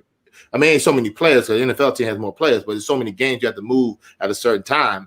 Yeah, I agree. It is going to be a little harder for the NBA to control all those people in different cities. So different. Like they're going from city to city. Like, they got 72 games. It's normally 82 games. There's only 10 less games, and so they traveling a whole lot. And then like this COVID stuff is for real. And some places is higher than others, and you just never know. Like traveling on planes and all that good stuff, you never know. Like when you have it, when you don't have it, you don't know who has it. Whenever you go through the airports and all that stuff. So it's just kind of risky. And I know the guys don't want to go to a bubble, but in order for you to make your money, a lot of your money comes from TV deals. TV deals. Yeah. And they come from TV deals. And so, if you're not playing and you can't put the games on TV, then why should you get paid? And so that's the way the NBA going to approach it. And so, me personally, if you told me that I could go to the bubble and my family could come with me, we ain't got to leave. Everything is right there where we need. I ain't got to be traveling in the skies all the dang on time, traveling from city to city. Only thing I got to do is go play basketball, and I'm going to get paid for it. I'm going to do it. That's just me. Yeah. So I know you spoke on Kyrie, and I know some news surfaced today that he was at I think he was at a party with Drake or in Toronto. Yeah, in Toronto with no mask on. How do you feel about the whole Kyrie situation? You know, the team's not really talking to him. They don't even know what's going on. Yeah, the talking has been minimal, but I think at this point now, if Kyrie doesn't want to play basketball, he just needs to retire. But at the end of the day, you don't go to work. Like, we all have jobs, right? Y'all guys work. Yeah. Y'all don't like what's going on in the world. Yeah, everybody saw what happened last week in DC with, you know, the rioters and the thugs going into the Capitol. I don't like that, but I still got to get up and go to work. And so, and then a lot of people saying that he's boycotting because of what's going on. But how can you boycott against a company that has your back? Like, the NBA has been real profound in social justice and doing whatever they need to do to make sure the players get what they need to get to make sure their voice is heard. So he can't use that excuse. I just feel like now it's to the point now where I know it's something in their contract, and I know it's something in the CBA. They just trying to work all this stuff out to make sure that he can't come back and have litigation and sue the hell out of him. I think they trying to work it out. They just need to release his ass. They already said today, reported that they're tired of him. Like, they're already sick of him. So, yeah, they're tired of him. And like, I know KD is kicking himself right now. I talked to Chuck today. Yeah. I said, you worry about Draymond call you to B and all that. And I know it's disrespectful, but he could have been contrite and all that. I mean, you can forgive. People say things you can forgive. You know what I mean? But you leave that team with Stephen Clay and Draymond to go to the next team, which I like their pieces, with a Kyrie Irving that's already been distraught in Cleveland and Boston, and you go team up with him, and you got two dudes of generational talents in that area to go to that, and I know he's kicking himself for it. Well, can I say something to your point real quick? Go ahead. KD left Oklahoma City and went to Golden State. Correct. That wasn't nothing that KD really, really, really wanted to do. Nike controls the entire narrative. I'm about to say, you know better than us. I was about to ask you about that. Nike controls the entire narrative. If you look at the Northwest, Steph Curry and Under Armour was taking over that division in shoes. You ever notice that when KD went up there? So that's why you think LeBron's in LA, so it makes sense. It makes sense. Yeah. So when KD left and went to Golden State, what happened to Under Armour shoes? It's Nike, man. It's Under Armour. No, it's Nike. So like now, no, I mean, I'm just saying in general, like, it's Nike. I mean, it ain't. You got now you got LeBron in LA. You put KD in New York. You got two of your biggest shoes in Nike. And Kyrie's over there too. So and Kyrie's over there too. That's there. They done took over that market, so they good to go now. So there you go. Everybody different. Yeah. I said, no. Yeah, I mean, if you want to put in that perspective, I understand that. You know what I'm saying? But I'm going to tell you this right here. Regardless if Draymond said what he said, KD was leaving anyway. So you just believe, regardless, it didn't matter if they had a. That was just the icing on the cake to go ahead and say, "Well, I'm gone." Well, he kicking his butt now. Yeah, he kicking himself because I couldn't. I mean, go to the East. You know what I mean? If you want to make more money and go to State too. Money in him. He could have got that fifth year. Yeah, but money to him, like those superstars. True. It ain't gonna really matter. Like Giannis, that's his first big contract when he signed it. I get it, but like LeBron and KD, and KD, Nike deals and all that. I mean, they want the money, but I ain't gonna say like an extra year is really gonna kill them. You know what I'm saying? Like Anthony Davis taking that contract is a smart way to take it. He's always injured. It made sense. But plus AD just came off a very big. I think at the time when he signed it, he had the biggest deal. No, but he also said he was scared for injuries. No, I'm saying at the time when he signed the deal before the deal he signed now. Him and what's the dude name that played for the Jazz? Him and Michael Conley had the two biggest deals.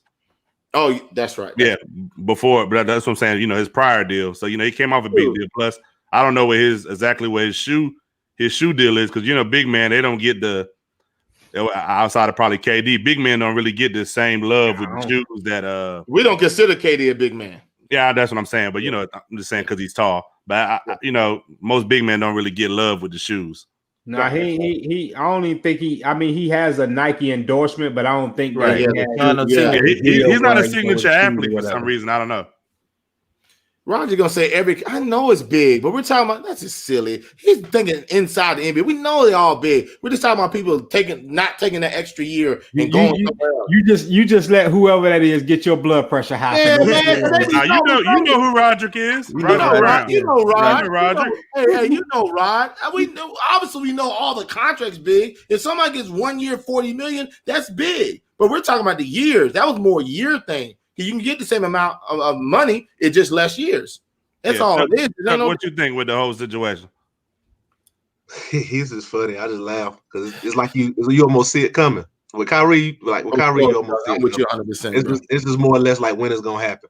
But to me, and I know, like I said, I know, like James said, he's absolutely right. We all know Tony he knows better in that situation than me. But from the outside looking in, to me, KD's best options were, I guess you could say basketball wise, of course, money and endorsement stuff. We already, Tony explained that. But from a basketball standpoint, I think like his three options to me was go to Golden State. To me, I would have liked, now this is me, I would have liked a potential, I don't know how much damage was done there, but I would like to keep Chris Paul, go back to OKC and see if you can make something happen. Or even go home, go to Washington, play with Bradley Beal. You don't think the Lakers was a good option? Man, I want to see that. True, I would love to. Hey, thanks for giving me that. I would love to see him in Houston. Him and Harden. Nah, I don't like that. I don't like that combo. It'll be entertaining and fun to watch. You don't like him with the Clippers? Him and Kawhi instead of him and I like him. Him and PG? Yeah, for sure. That'll be smooth. But I just feel like this is like because he already was in all of those places. He already had a foundation somewhat in all those places. So I think it would have been more of an easy transition because he's dealt with those organizations and, Washington being his hometown. So that's just kind of how I look at it, just from the outside looking in. I think those would have been good options to, been put. And they have, like I said, they have good players in all those places. I don't think Chris Paul necessarily would go. Maybe they find a way to keep Chris Paul if he can come back something. So who's know? I don't know. But that's just how I look at it. What you talking about? Oklahoma? You talking about Oklahoma City? Right. Do you think if he would have had a possibility to come back, Chris Paul, will he'd stay and play with KD? Well, yeah. But I think Oklahoma City had a rebuild mind from the start. Yeah. So because they see the reports came out that Paul George went and asked for a trade. Right. It was Russ who went and asked for the trade. Okay. So they traded Russ, but they could have easily kept Paul George, got Chris Paul, and then made a pursuit for KD. And that and they would have had all the cap space that they needed because they had got rid of Russ and a couple of other small pieces. I just think that KD didn't come back here because he couldn't be himself. Okay. Like the person that y'all see interacting with people on social media and all that good stuff, that's the real KD. You talking about the one that's talking junk and yes, burner accounts? That's the real KD. Like the person who, like Oklahoma City, put a muzzle on everybody. They didn't want your name on flyers for like parties and stuff that you were getting paid for. They didn't want any of that stuff. Wow. So Sam Presti wanted to control the narrative whenever it came to players. He wanted to do the speaking. He wanted to kind of be like San Antonio because he comes from that San Antonio tree. Gotcha. So you can't do it. You can't do that when you got 3 superstars and you ain't won nothing. Like you can't be San Antonio. It worked in San Antonio. It doesn't mean it's gonna work everywhere. And you, to your point, Tony, that's why I can see him gone now. I see why I wouldn't come back. You got to think about it. San Antonio, it worked because the personalities of those players. Exactly. Right. But you got old souls there. But when you you got a guy that did 4 years in college. You got another guy that's been playing. 2 guys have been playing pro ball since they were like 14, 15. You didn't expect Manu was going to be humble anyway. He's a second round pick. You didn't expect this out of Manu to be a Hall of Famer. So I mean, but you're gonna muzzle them as a young players. Yeah. I'm trying to get out of there too. The other issue with them too was it was Scott Brooks too, because I mean he really wasn't that guy, that could allow them to be themselves, but still control them on the basketball court. Like he, like Russell Westbrook, I love him to death, but he's a loose cannon. Like whenever it comes, like he gonna do what he want to do. You know what I'm saying? He already told him no plays. He competitive as hell, and like you never like. It's kind of like Oklahoma City was kind of like the Clippers right now.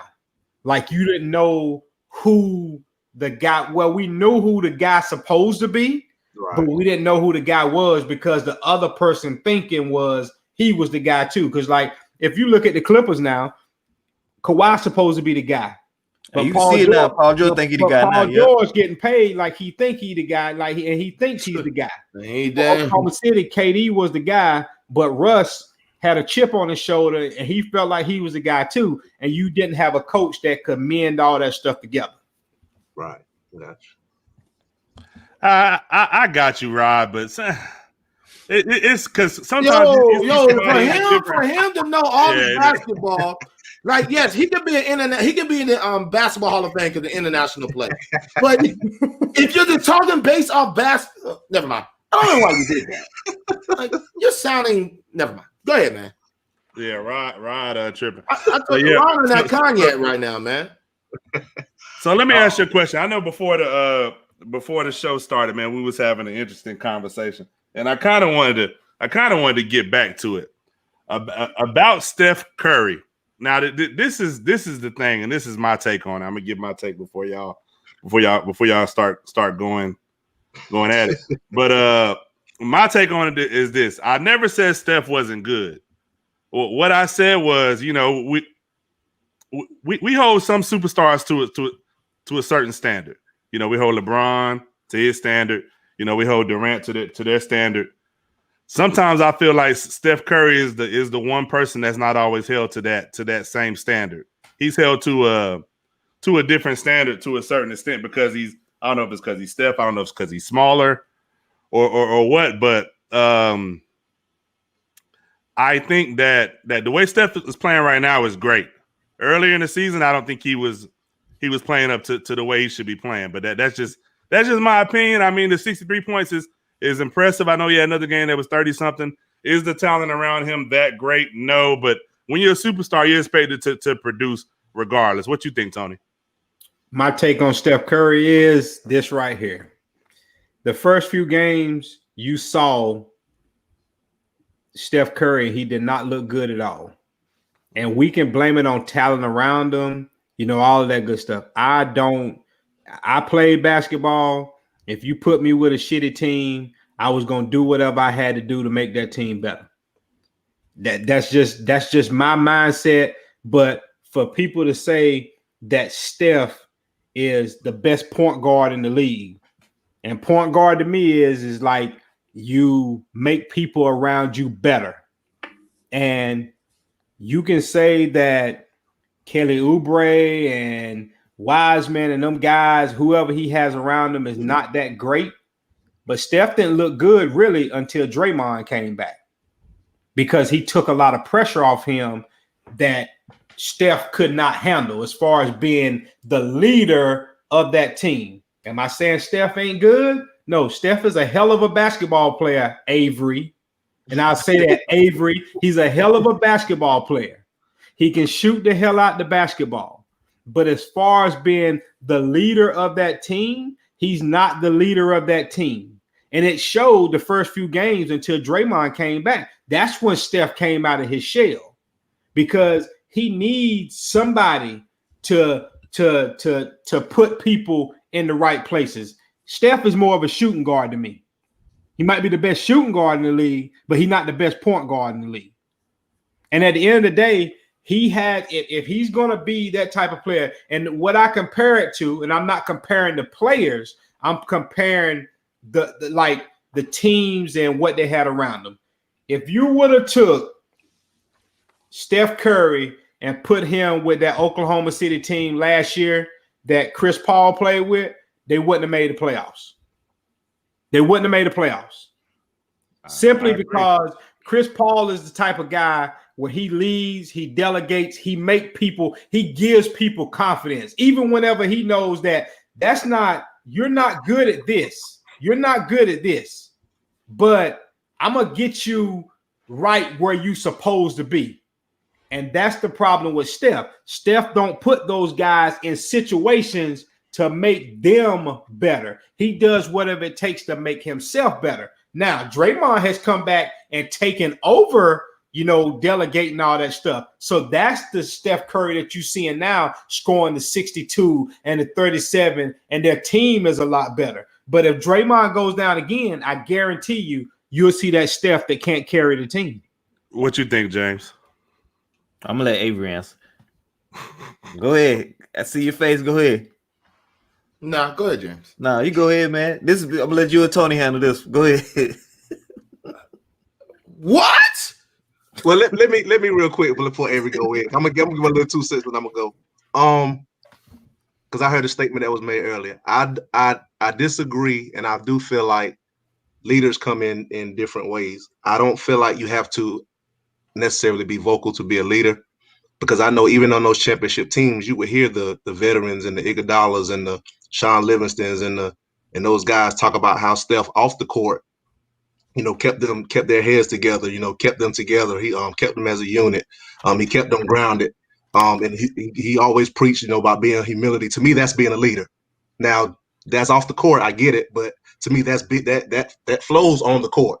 So when you listen to those guys talk about him and the things they have to say about him, to me, that is a leader. He may not say much on the court and do all that stuff, but that's why I look at a leader in different dynamics. So I do think that he's a leader. I do agree that he's not the leader as far as like on the court. I think that is Draymond Green. I think we all can agree on that. Draymond just brings a different type of leadership on the court with being vocal and putting people in their right places. The thing we had with Tyrus was we weren't disagreeing that he looked bad. We wasn't disagreeing that he was struggling. But at the time when we had this conversation, they were only like 0-2.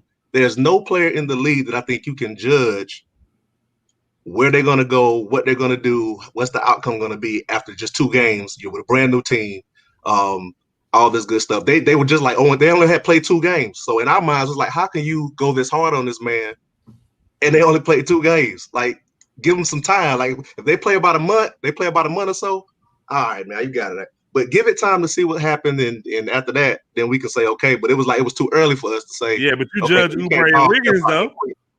Say what? You judge Oubre and Wiggins. Oh wow! Bro. Why are you responding to this dude? No, because it's too early to judge one person. It's too early to judge everybody. Tony made statements about putting people in their right places and all that stuff, and I get it. But when I watch these games and I see Steph dribble penetrate, and he's giving these guys wide open shots, and they can't hit nothing. They're going 0 for 8 in the game for 3. He's giving you wide open shots. They do another thing. Wiggins is playing better. And like I said, I'm with Tony. I give that to Draymond as well because he's put Wiggins in a better space on the court. But I watch these games because I like Steph. He's not my favorite player or nothing, but I like watching them play. There were plenty of games where he is coming off picks. He don't have the shot. He's dishing. They're wide. I mean, when I say wide open, missing layups, missing wide open threes. We looked at it 3 games. I think Oubre was like 0 for 17 from 3.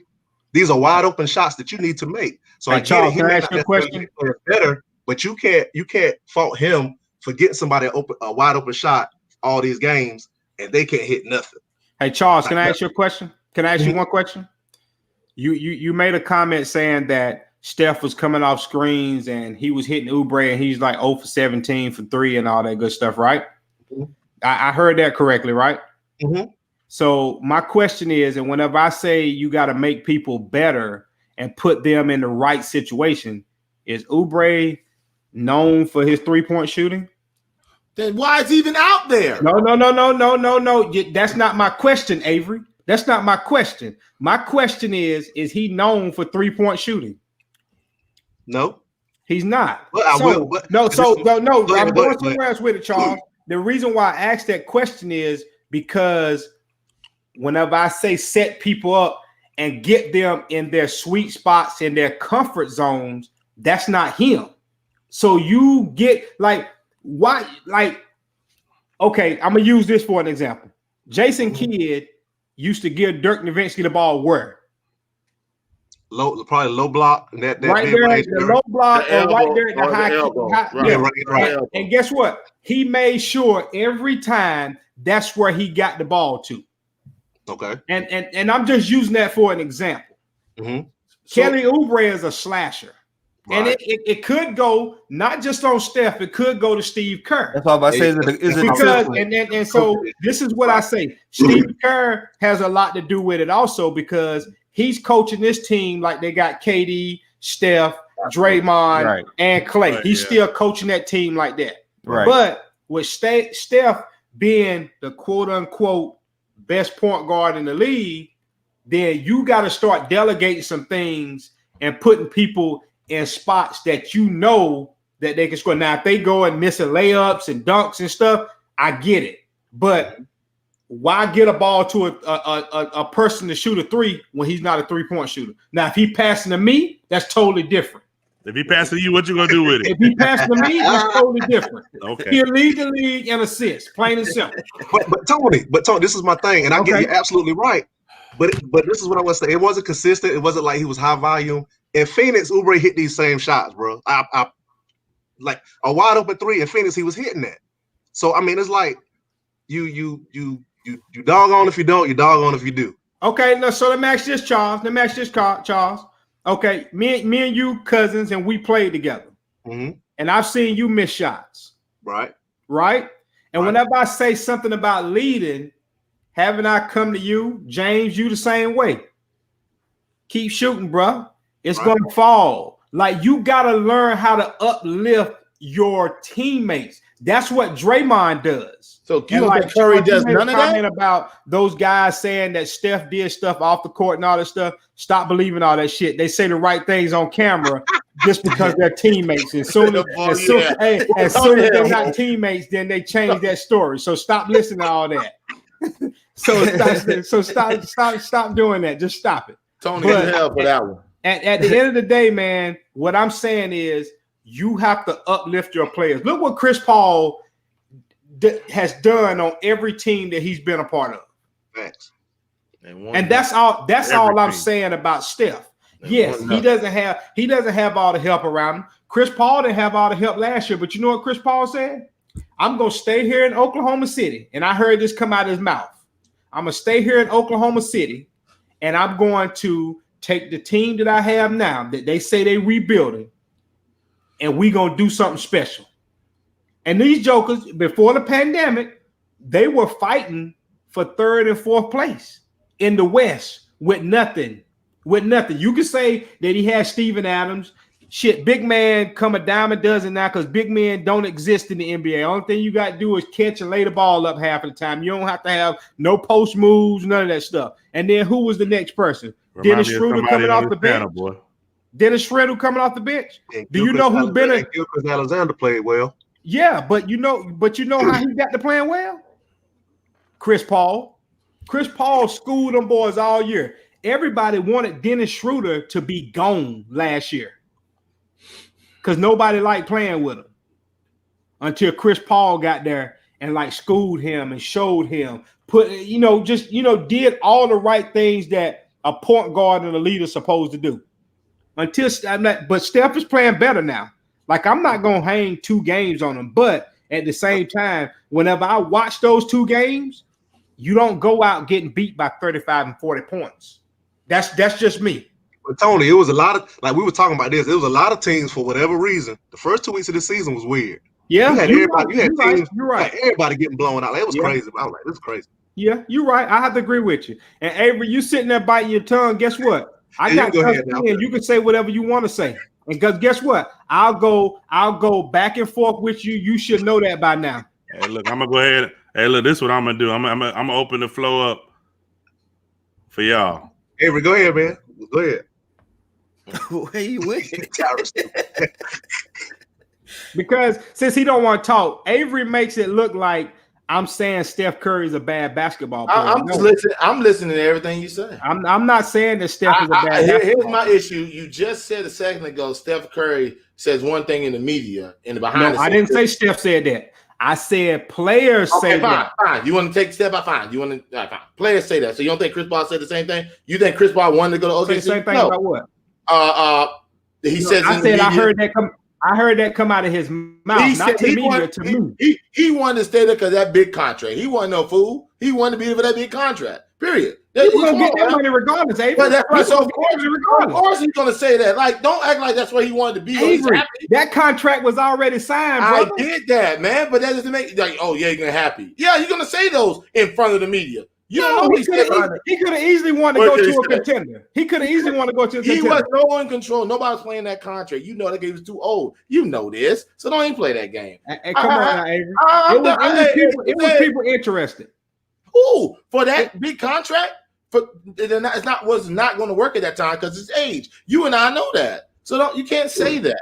We both know that. You know nobody was taking that big contract because of his age. It's the same equivalent to Russell Westbrook. So can I ask you a question? Can I ask you a question? Go ahead, man. Oklahoma City took the contract, right?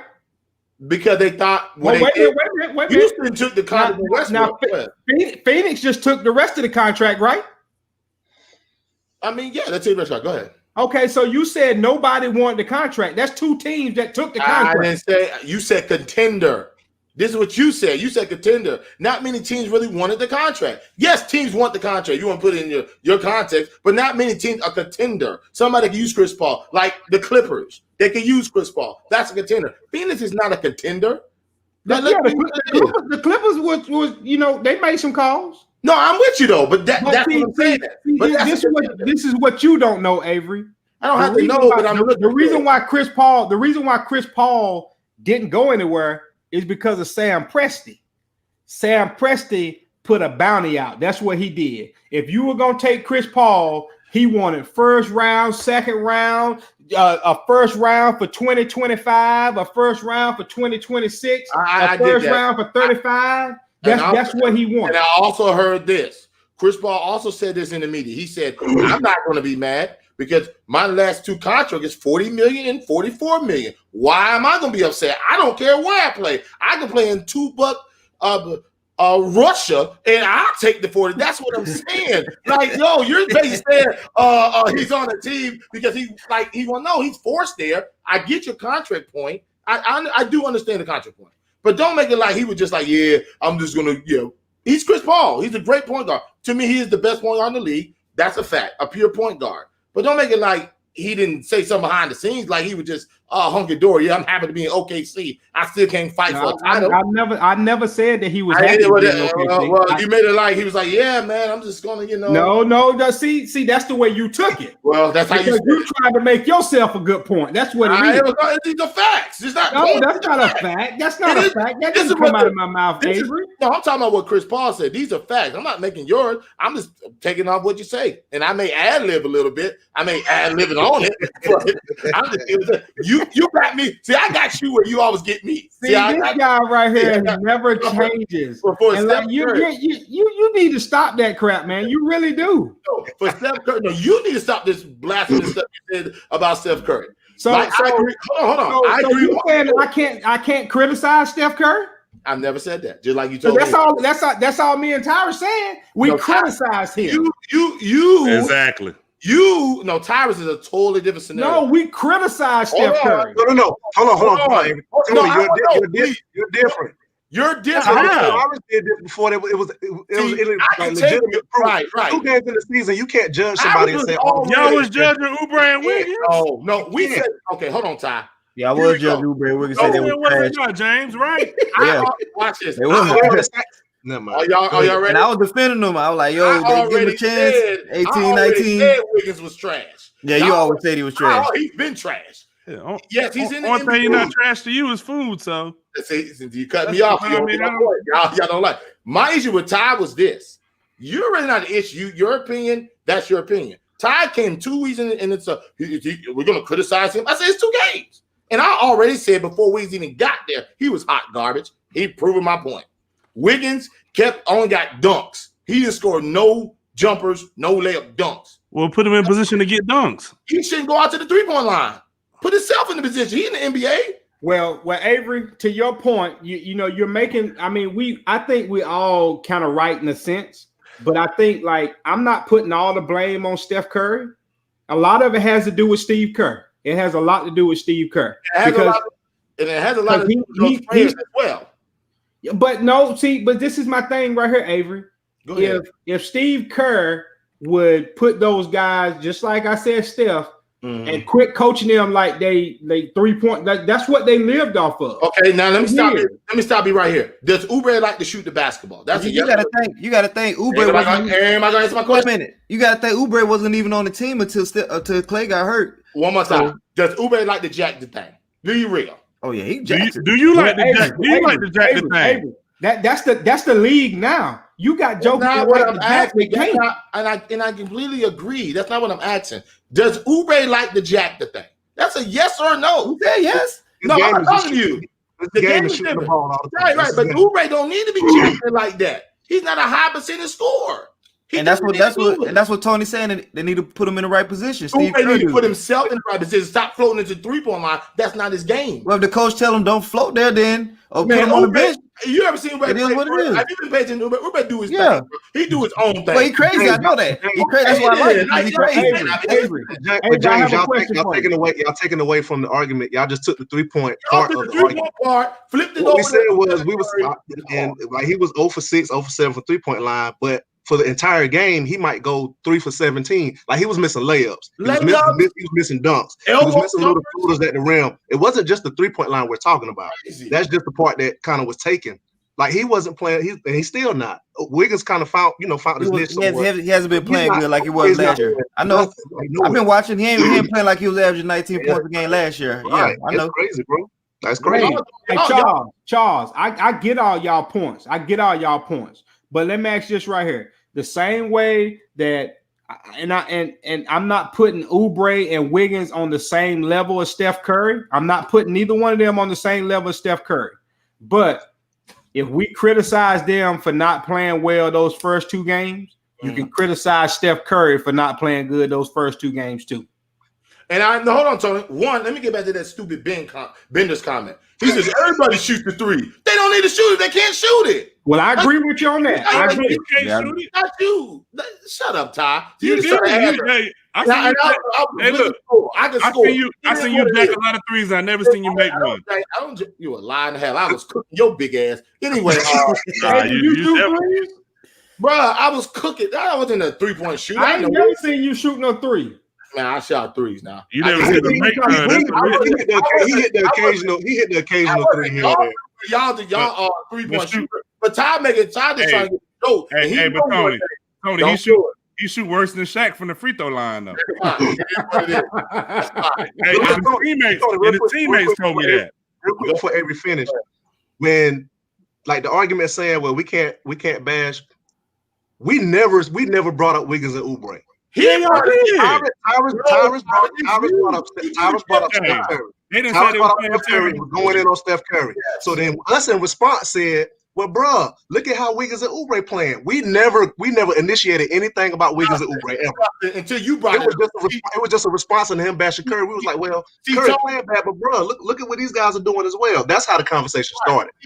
Like we just automatically went in on them guys off jump. That ain't how it happened. Right, so I'm not mad. That's your opinion on that part. I disagree, but I understand your opinion. Ty did it 2 games, and then when you get on Ty, he does this every time. You get on Ty, no man. You ask him a point blank question. Has Oubre been like this the whole time? It's a yes or no. I don't want the excuse. Tony, look. Hey Tony, this what he did. So the first 2 games he played bad, right? Terrible. So that third game was one of the first 2 games. That third game is when right before Draymond came back. That third game was when he got the triple-double. So me being petty, I went in the chat. I said, bro, can he get a little bit of love now? This fool gonna say, man, it's the Bulls. So what? The Bulls so what? He didn't man, listen, bro. You can't do that, Tyrus. You can't do that, man. Hey, so he probably plays well, and now it's look who we playing. All I'm gonna say is I criticized him for not playing well to start the season off. Right. And my thing was I just wanted him to make guys around him better because in order for me to say that you're one of the best, then you got to play like the best. And that was my thing with him. Now he's playing like the best, but it has a lot to do with Draymond being back. I want to see him do the same thing with those guys without Draymond. And then I guarantee you they would be so much better now. Like if they would, and granted now, Oubre didn't get there till Klay Thompson, got hurt, all that good stuff. So, a lot of that stuff plays factors in everything. But I just want to see more out of Steph, be a leader versus just being a scorer.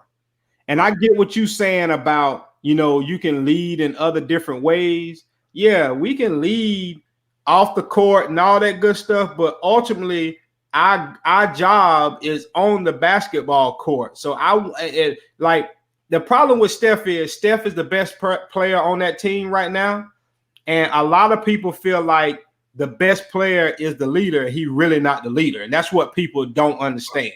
I agree with that. Yeah, you can be the best player, but not be the leader of the team, And then you got some players that are the best player and they the leader. It's that simple. Your explanation is better. His explanation was the worst. See what I'm saying? Like it was Tony, my question is now me and Avery's argument was, and you as a basketball mind, how do you solve this problem? Our thing was without no Draymond Green, because we know what Draymond Green does. When you're Steph Curry and you have to shoot, you have to handle, you have to do all that stuff, and legitimately teams know better because they like, okay, you really don't have nothing at your disposal the way we think you have, and you're crossing half court and like you're facing double triple teams like literally every possession. And if one of Curry's greatest strengths is playing off the ball, like he's a great mover without the basketball, but you don't have nobody else to get you like once you get a ball up and you're moving. You don't have nobody with the mentality to get you the ball in your sweet spots when you coming off all this. Like, how do you solve that problem? Because that's the problem. The way you solve that problem is, Charles, that's not on the players, in my personal opinion. That's on Steve Kerr. That's on Steve Kerr. Just like I said, Kerr, that Steph has to get guys in their comfort zones and stuff like that. Steve Kerr has to see that because those guys are not like assist guys and stuff like that. But if you set your offense up and, with like if they ran that motion offense they ran when they had Barbosa and all those guys before KD got there, then that will be more feasible for them right now. Right. Gotcha. Yeah, that makes all right, man. So we're going to go ahead and wrap it up, man. It's been a great night, Tony. We appreciate you for coming on, man. I know you have your own show that you do. Make sure you go ahead and tell the people about your show. You got the last 30 seconds to say whatever's on your mind. If you want to kick everybody, I get them up out of here. If you want. Tell them about your business too. I get the last 30 over Avery. Yeah, I'll take it, man. But I appreciate you guys having me here, man. I got a little podcast called This Brother Talks. I come on every Monday at 7:30 Central Standard Time, and I just talk about things by myself. Topics is my personal opinion. It's not the truth. It's just how I feel at that particular time. So y'all come check me out. And I appreciate you guys having me again, man. And then the other thing too is anybody want to have a shooting contest, I'm with it. Go with this message again. All right, man. Oh, boy. You said you ran your lips enough tonight. Avery. I appreciate you. Avery. All I'm gonna say to you, Avery, is if you want to have a shooting contest, we can go $50 a ball. That's fine. That's fine. $50 a ball. There's no problem. Anyway, the only thing he might beat you in is a pizza eating, burger eating. See what I'm saying? See, Ty, he good at this. He likes to deflect a lot. You ask him a point-blank question, he goes, and I'll cook you, Benders. Hey, listen. Hey, listen. This guy, wait a minute, Avery. This guy who just responded to this right here, y'all should ban him from watching y'all show, man. Y'all really should ban him from watching y'all show. We should ban him. We should ban him, Tony. Yes. Wow. Benders, look, before you go, talk, we've been asking Benders coming to the show. He like running his lips, but he don't show up to run them. That's all he like to do, man. He like to run off at the mouth. Run off the mouth, be in the background over Big Buffalo Ty over here. He just runs his lips. That's his boy. Hey, Avery, you can see it. Hey, Avery. Boy. Good night. Avery. Nah, we're done. You're about to leave. Good night. Okay, all right, good night, man. All right, he gone. All right, man. All right, man. Appreciate you, my man. All right, appreciate y'all have a good night, man. Everybody, we appreciate y'all watching the show week in and week out. Y'all some Y'all some favorite people. Like I said, if y'all need any apparel, man, we got the toboggans. I got some different Black types of hat toboggans coming here. We got the okay, you got the black hat on tonight. You know what I'm saying? So yeah, we got a lot of different stuff. We got some shirts and stuff coming too, man. Make sure y'all subscribe to our YouTube page. Please subscribe to our YouTube page. Say it again. And tell them we're gonna try to push more over to the YouTube. So yeah, pretty soon we'll be sharing it to Facebook, but we're gonna try and do it predominantly on YouTube. So that's why I said subscribe to it. And just show us some support, man. Like, comment, look out for us. All right, man. Y'all have a great week. All right, y'all too. All right, man.